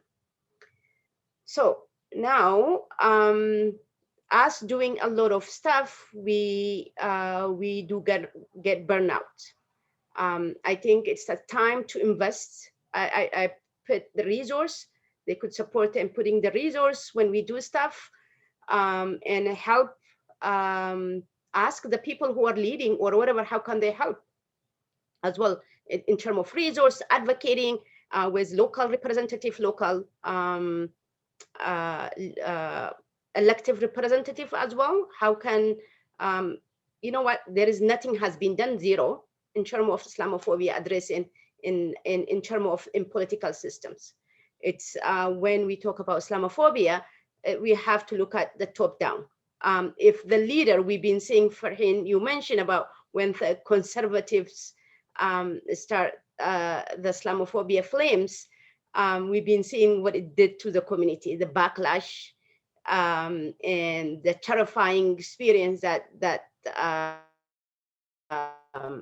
put resource towards to terrorize the Muslim community.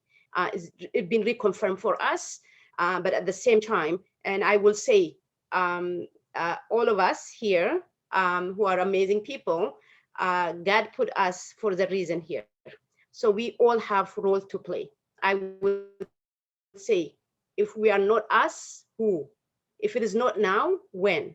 I think we need to ask all of us that question, and we will be responsible in the day of judgments, that we will be answerable what we have done, and when we are here for the reason being put it in this land, and what we have done. Are we advocating? Are we writing a letter?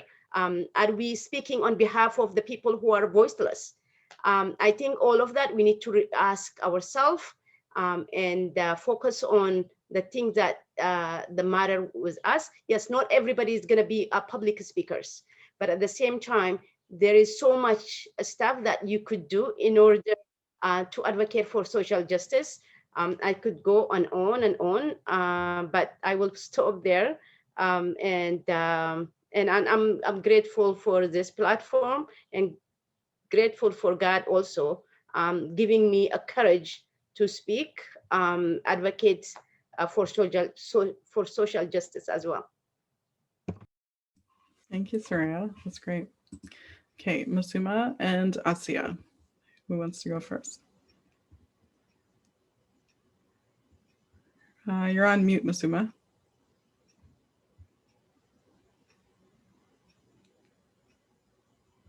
Oh, it won't let you? That's weird. Hang on 1 second. Okay, can you try? Okay, it worked. It said host is not allowing Oh, sorry. participants to unmute themselves. That's fine.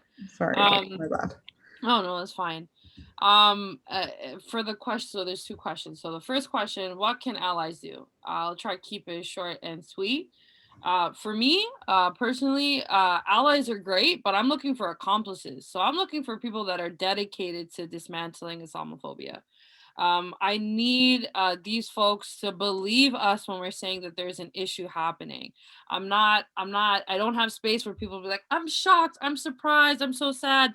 Like, like we're also sad, we're dealing with a lot of stuff, and I hear that, but at the same time, it's like, why are you shocked now? We've been saying this has been an ongoing issue. And two is like, for me, I feel like a lot of the folks who are not Muslim, much like how white folks often hear other white folks say racist things, it's accomplices who are not part of the Muslim faith who hear Islamophobic remarks. So it's your job is to have these conversations with your loved ones and the people in your circle about why these kinds of conversations are wrong, why it's racist, why it's Islamophobic, why it's causing harm to our community. This is just a short and sweet list, but also like reflect on your own inner bias. Like, unlearning and doing that work is an everyday act. It's not like, oh, I showed up to a protest to support Muslim people, I'm not Islamophobic, it's never happening again. You might engage in Islamophobic behavior without even being conscious of it. And that's the piece about reflecting on your everyday behavior.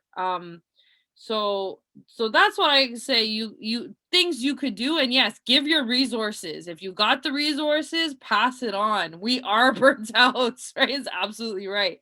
And in terms of like who inspires me, or how am I keeping this resilient and being resistant, for me, honestly, it's the women and femmes in my life. Like, Muslim women have been such an important role model in my life, whether it be my mother or sisters on this panel or people in my community, but also like indigenous, like grandmothers, Mi'kmaq grandmothers, African Nova Scotian elders, like all these pieces have really inspired me, because seeing other people be so resilient to so much hate, and for example, like survivors of residential schools continue to fight for their justice for their communities, like this is resiliency in its essence. So these are some of the community members that definitely inspire me on my everyday, and also fuel me in community care when I have those low days, right?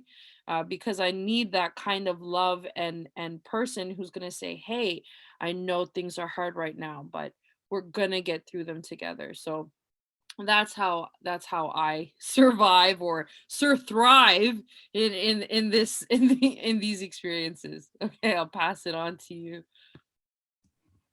Oh, Masuma. How do I follow that up? You said all my points. So, ditto. um, well, very similar. I mean, I touched on a little bit about what inspires me to continue and to be resilient. In addition to my namesake and strong Muslim woman who've come before me and who are enveloping me in this sisterhood. Um, it's the indigenous elders, grandmothers, and aunties who we are there for each other. As the news broke of the horrors that both of our communities are enduring, we shared this space with each other and this knowing. And as Muslim has said, that is in essence resiliency. Survivors, and me hearing stories that were too horrific to tell even one's own community. So you tell someone who, in the hopes of not re-traumatizing your own loved ones, right? So holding that, I'd say be careful with that as well as allies of Muslims. Like, see how much you can, as a vessel, hold space. But so now I'm going to the second question. I can share some tangible actions that allies can take in addition to what's already been shared, in addition to what we always hear about centering, passing the mic, and galvanizing the people that are impacted the most by it. Some tangible actions we can do is there are ways that if you have the financial means, you can donate, whether it's $1, $5, or whatever, to initiatives that are run by Muslim women, that are run by Muslims who are dismantling the roots of hate, that are even including for the 9-year-old orphan of the Afzal and Salman family. Fayez, there is a launch good for him and for his future. That is something that we can contribute to, both allies and Muslims. Another tangible thing that you can do that some of you are already doing is checking in with your Muslim friends, neighbors, communities. Start developing deeper relationship building, such that you can, when you are holding space, that they can feel space, that the Muslims around you can feel safe to be in that space. You know what I mean?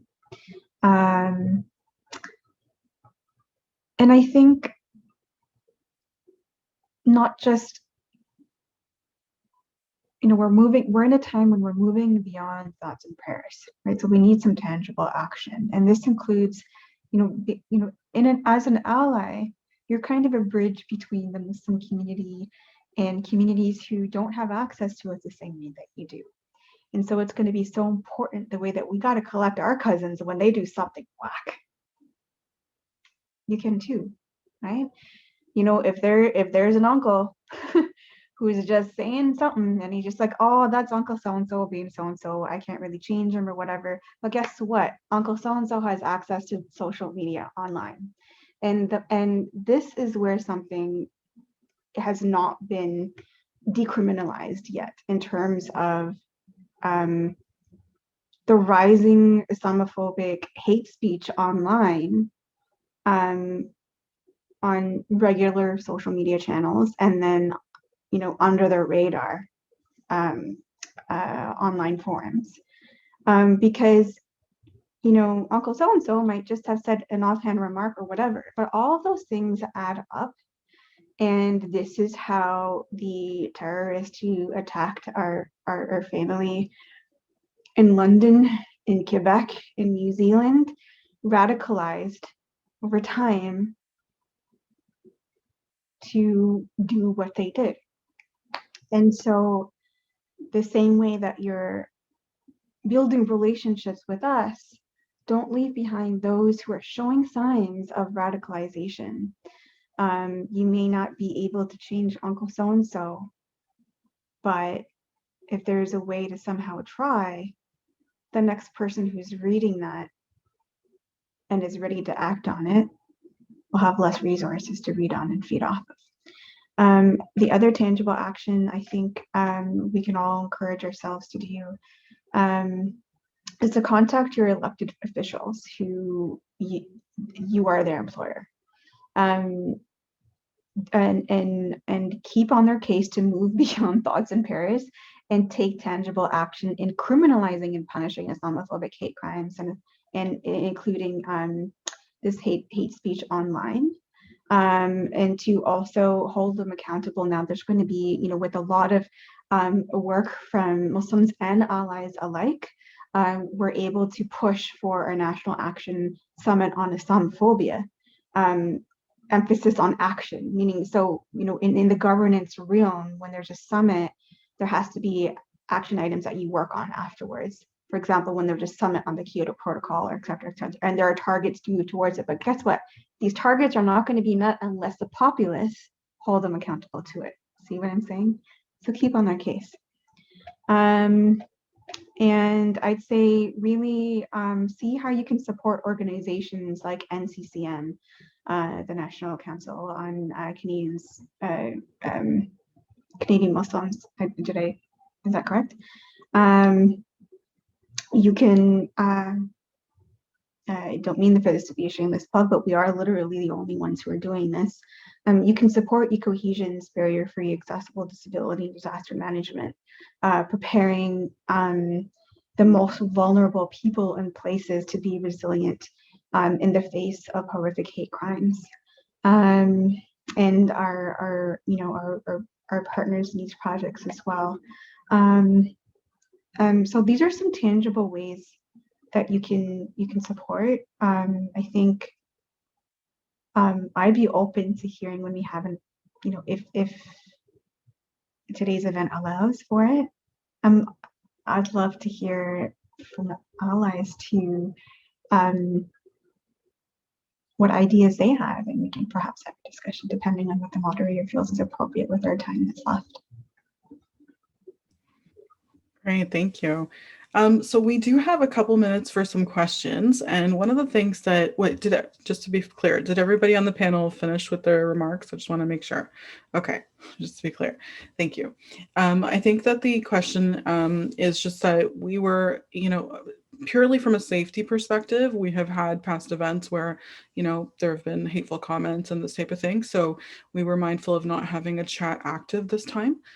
So we're going to take a moment and just, allow for anybody who's interested in posing a question to unmute. I just want to reiterate that, this is supposed to be a safe, respectful place. And so please, keep your comment as such.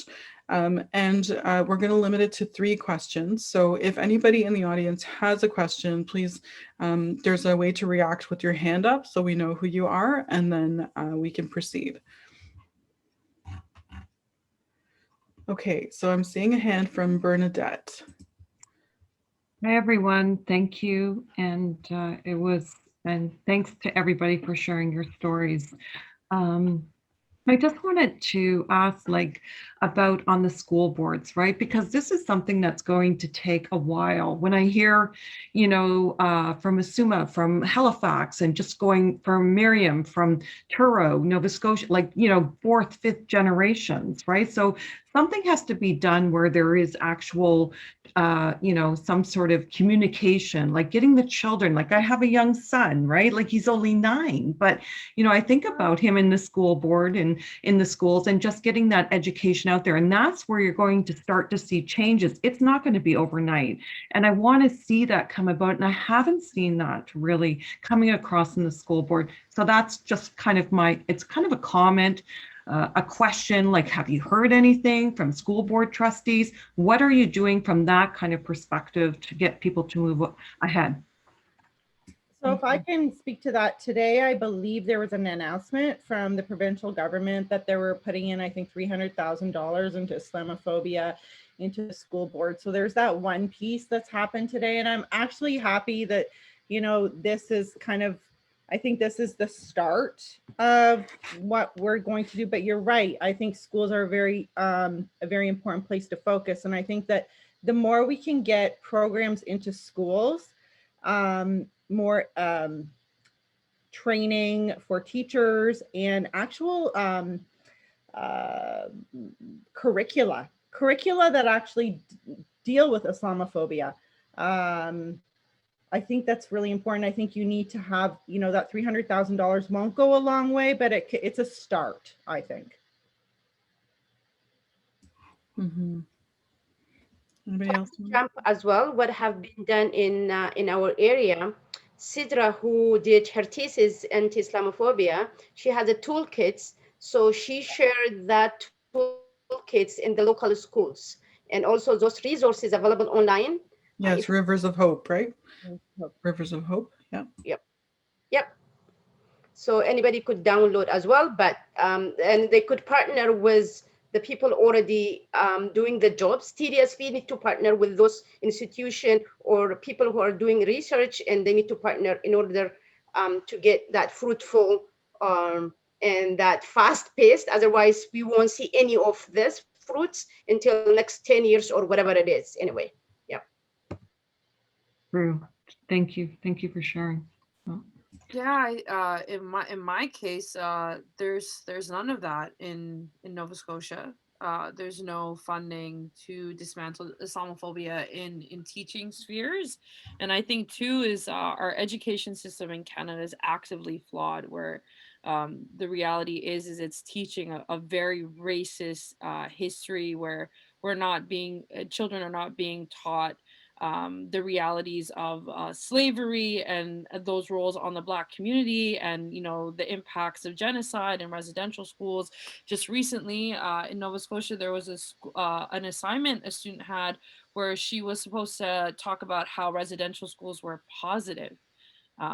So these things are still happening in our education system, and the reality is for me too, it's like teaching about Islamophobia is important, but also teaching about like how knowledge itself has come from so many different communities is important in education, because education here centers a very Eurocentric system, instead of understanding about how knowledge in the greatest sense has built on different nations and people's knowledge all together, that has brought us to where we're at today with technology. No one's teaching about the Islamic golden age where they were studying anatomy, and there was houses of wisdom where people were philosophizing, and how the idea of universities came from Muslim scholars debating and talking about so many different things. So those are pieces that I think are often neglected too. That's just my that sounds really interesting. I want to hear more about that. Those are the kind of things that the kids need to hear,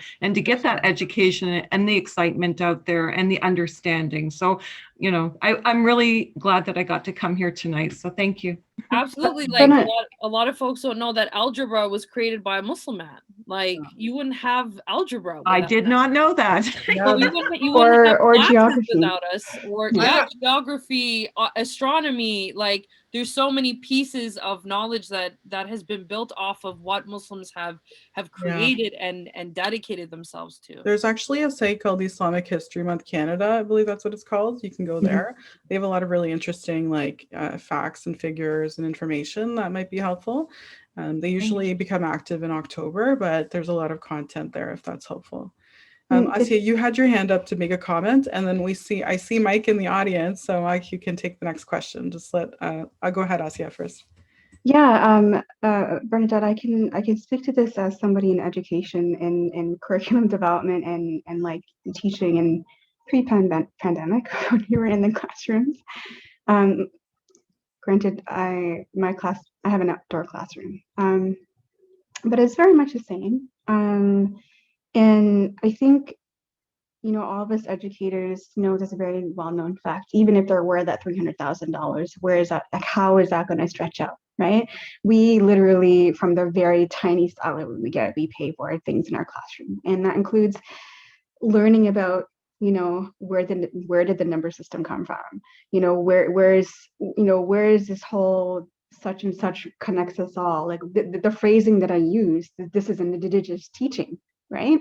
Yeah. And or you know, knowing that, you know, from the very youngest to the oldest. So we need to kind of take that initiative ourselves. But I think one of the biggest things as educators and in people working with nurturing the mind to think, no matter what age it is, no matter what grade it is, I find that the biggest thing in dismantling Islamophobia or any form of hate is to humanize the dehumanized.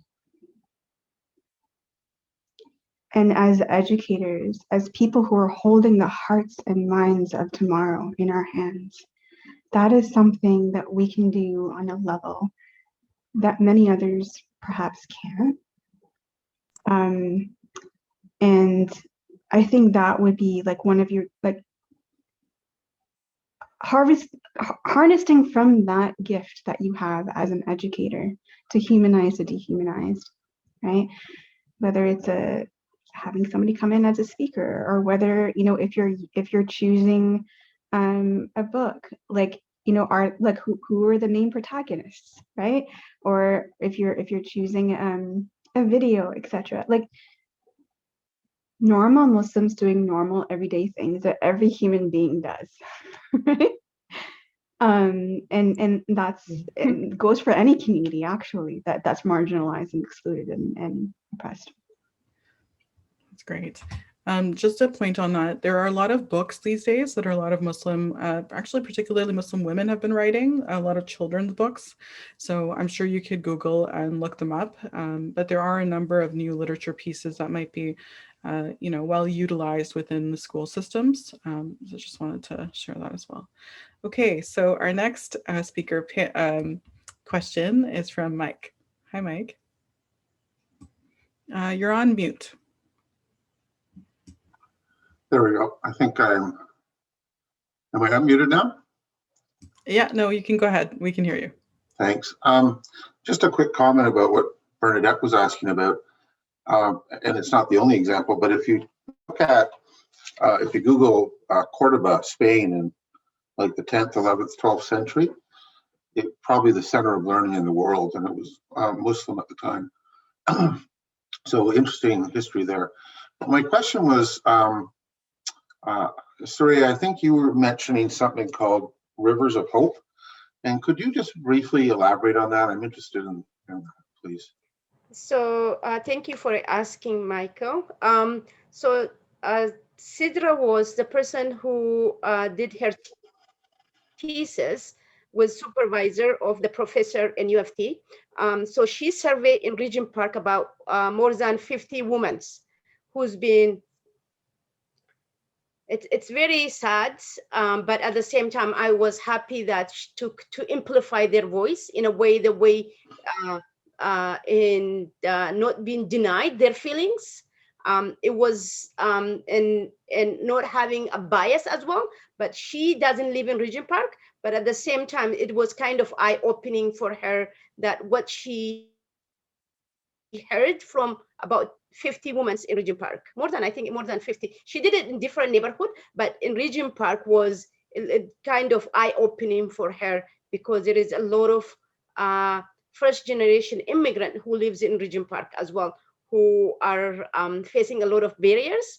But at the same time, anti-Islamophobia was going on for a long time. They feel that hopeless and not expressing how they feel about and what they're going through. But she amplified their voice, and she came up with the solution to take on. And she did a workshop for us as well. How can you be bystanders? We have skits that she did during the workshops. The agency also played a role on that skit, and it was role play. It was eye-opening for myself, and how can ally could help during that skit as well. It was very practical, and she did it in different time, and we invited her about a couple of times. She did it in the school systems. That booklets that exist online version of it, also she printed out hard copy as well, and she did a conference in Regent Park as well. So yeah, you could have access to that online resource that she put it out as well. I hope I could answer your question. Yeah, thanks. Just one follow-on. Do you know if that material by chance has been used in any of the school boards? Like we gave them speakers, for example, coming in to talk about it?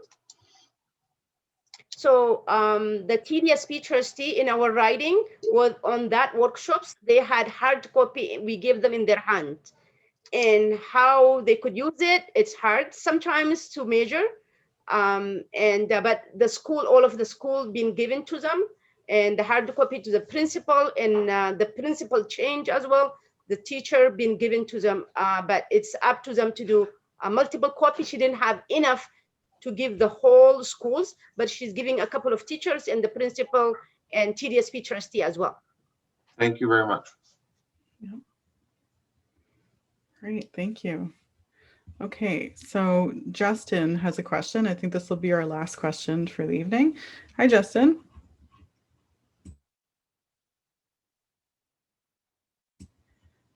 Hi, we can't hear you.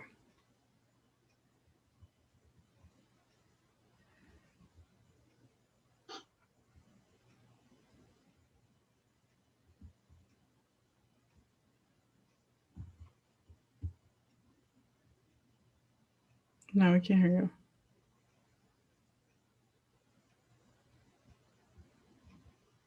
Perhaps he's trying to type to you a question. No, there's no chat able. So you have to unmute. It looks like that person dropped off the call, so maybe something's happened. I think there's a Justin I can see right there on the screen. Yeah, no, Justin's here. Really? Oh, okay. Can you say something, Justin? I don't think we can hear you. Oh, I see. It's at the top now. Okay. No, he's there.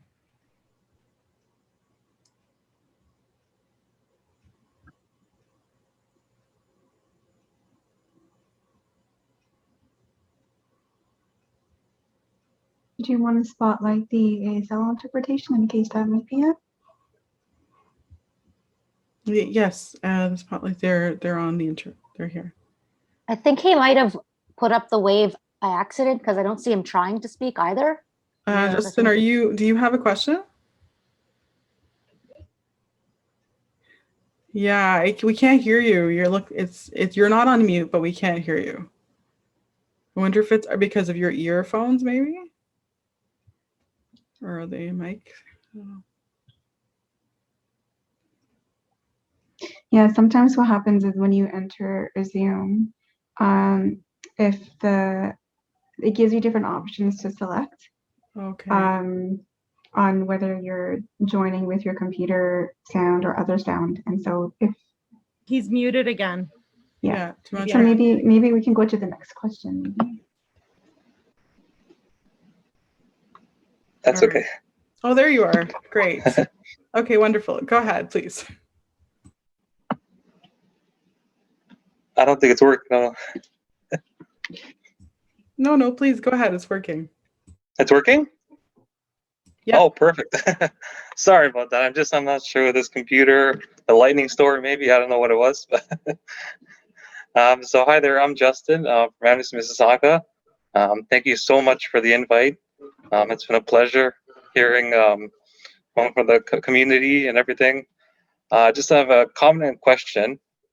I feel that there are so many layers, like right now, and I've been always, of Islamophobia, that there are even like hate groups out there that they have the intention of going after the Muslim community, but they end up going after another group. So there are so many defining layers there. And that just shows how much education there needs to be, like how much advocacy there needs to be in the community to have that change. But on the other hand, I see like this group here, and it's been so great. Like the speakers, the community leaders, like people running for office. And then in the US, we have Ilhan Omar in such a high position there, which is great. I'll go after, I see her work as well. I follow her on Twitter. I see like some podcasts as well. And she has like a powerful movement down there with, as I mentioned earlier, Bernie Sanders, Alexandria Ocasio-Cortez. So I find that great. And then I feel like there's hope there as well.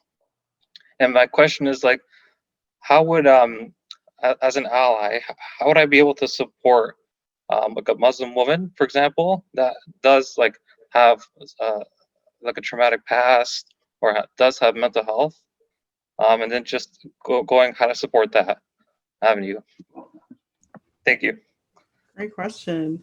I think I can answer that one to start, if that's okay.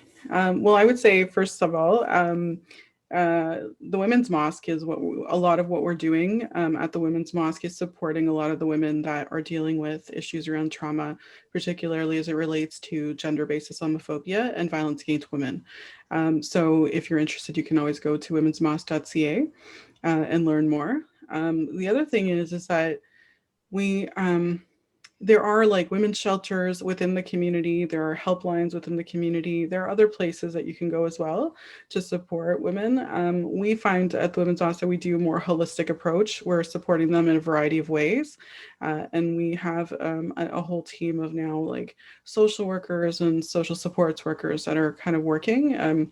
This time it's all volunteer, but you know, ultimately the goal would be to have people paid for this work. So that's kind of the thinking. But you know, if that's on like an organizational perspective, right? In terms of you wanted to help an organization that supports women, I think you know, if it's somebody you know personally, that's different, obviously, right? Like if you are, you know, if you know a Muslim woman who's been through experience, then, you know, your role could be different in that you're actually being able to like validate somebody's experience, and believing someone is so important. We often, you know, that's the very first issue and challenge is often that we don't get validated for experiences.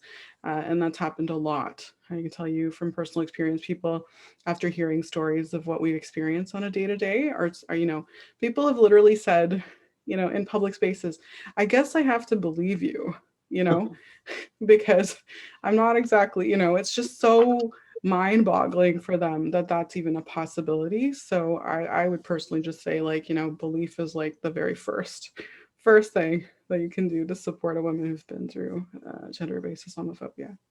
Anybody else want to comment on that? Go ahead, Asya. I was going to recommend Women's Mosque. I mean, it's here for that reason. And then if, for example, she is experiencing trauma, there's no shame whatsoever in seeking this professional help. And there are resources out there as well.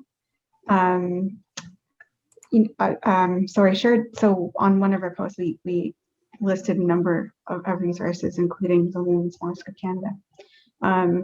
If it's a one-off, right, they can call in and they might be able to refer them to the Nasiha Mental Health Helpline. There is the Muslim Chaplaincy of Toronto, which has certified trauma-informed counselors as well. Concentric Care Wellness Services is led by a racialized hijabi Muslim woman, trauma certified therapist. And Khalil Center Canada, especially during these times, are also offering services for free as well. So these are all free services, or perhaps on a sliding scale if it's something that, if their funding runs out. But I think first and foremost, like among the places where they may feel the most at home and safe, the first stop I'd say is the Women's Mosque, because they'll be among women who really understand Thank you. So there's one other hand up. Brother David has his hand up. So I think, please go ahead, Brother David. But we're just going to try to keep it short, if that's okay, because we're going to be wrapping up shortly. Thank you. Of course, you're welcome. Assalamu alaikum wa rahmatullahi wa barakatuh. Very short question. I was hoping to clarify. I thought I heard Sister Masuma Khan say that Canada was founded on hatred of Muslims. And I wanted to first of all see if what I thought I heard was in fact what she shared. And if so, in a couple of sentences, because of the time, if she could add some more information on that. I think it's a extremely critical and strategic point, if that's the case, and I personally would like to understand better. Barakallahu fikum. Assalamu alaikum wa rahmatullahi wa barakatuh. Assalamu alaikum warahmatullah. Thank you, Jazakallah, for your question. I do want to say, just before I get to it, for the previous question, I just want to tell Justin to move at the speed of trust. That's something that Adrienne Marie Brown said in her book, and that's a piece of advice I'd give to you about helping a Muslim woman who's traumatized by gendered Islamophobia move at the speed of trust. So that's just that. In terms of, I believe for this question, I believe what I said was that Canada was founded on Islamophobic ideals. So when we're talking about the ways in which Canada was founded as a state, we're talking about Orientalism, which is drenched in Islamophobic ideas.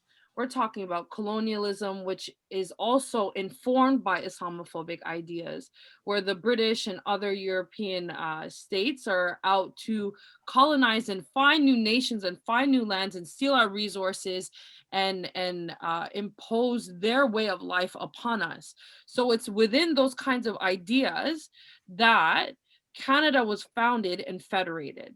So when we think about the ways in which a colonial state like Canada has imposed so much genocide upon Indigenous people, and about how all of our liberations are actively connected, which means all of our oppression is connected, that means that anti-Indigenous racism is connected to anti-Blackness, is connected to anti-Muslim discourse, is connected to patriarchy, sexism, all these pieces. That's what I'm getting at, is that when Canada was founded as a state, it was founded on those ideas, on those values. When they thought about what the Canadian nation was going to look like, it did not look like Muslims were part of that conversation. Their idea of diversity was diversity within the Catholic sort of faith within like Christians. So we're talking about like Catholics, Protestants, Baptists, like that was their idea of a diverse nation at the time. So that's what I was getting to, is those ideals are founded in Canada's history and actively have impacts on us now. So Canada is actively part of rationalizing this anti-Muslim discourse because it's founded in it. So I hope that answers it. Yes, thank you. Yeah. Wonderful, thank you. Anybody else have any last comments or questions? Okay. Thank you. Is there, I just heard, was somebody asking a question? If not, may I see? Yeah. I don't see anybody. Okay, maybe I just. Okay, well, I want to just take a moment then to say thank you to everybody. I'm very mindful that, for those in Toronto, Maghrib is coming up. This is our evening prayer. And so we're trying to, keep it moving and honoring our tradition in that sense. So let's just take a moment to say thank you very much to, all the panelists for sort of being so candid and authentic in the conversation. We're really grateful to all the attendees who came as well for creating the space to have the conversation with us. Thank you to so many allies who participated in the discussion today. We've talked about it earlier, being an ally is about creating space and being able to listen and to act. And so that we ask, just as we leave you today, to say that take some of what you've learned and share it. And when you return back to the spaces that you're in, where we as Muslim women may not have access, be our ambassadors, be our champions, and continue to navigate, help us navigate, right? Those spaces where we aren't present, but when we are, let us take the lead and be there standing with us. So I want to take a moment to individually thank each of our panelists, Asiya Hussein, Masuma Khan, Mariam Hamou, and Surya Ibrahim, for all your insights, your experiences, your frankness, and all the experiences that you shared. We're really grateful for that. We also want to say thank you to our ASL interpreters, Rana Hamdi and Nahid Dajani. Thank you so much for helping us be here and make the event even more accessible. We've certainly been on a journey. And so thank you to Sister Asiya as well for opening up our eyes to yet another level of ensuring that our events are even more accessible to our communities. I also want to take a moment to say thank you on behalf of the Women's Mosque to Sumaya Tafel. Sumaya is not here, but she's another great sister ally and has really supported us in doing social media support for this event. So I want to make sure that we honor her as well. So thank you again for joining us, and we hope you have a wonderful evening, and we hope that we'll be able to see you again at a future event very soon. Take care and have a good night. Have a great night all. Take care. Thanks. Thank you. Bye. Thank you, everyone. Miigwech, shukran.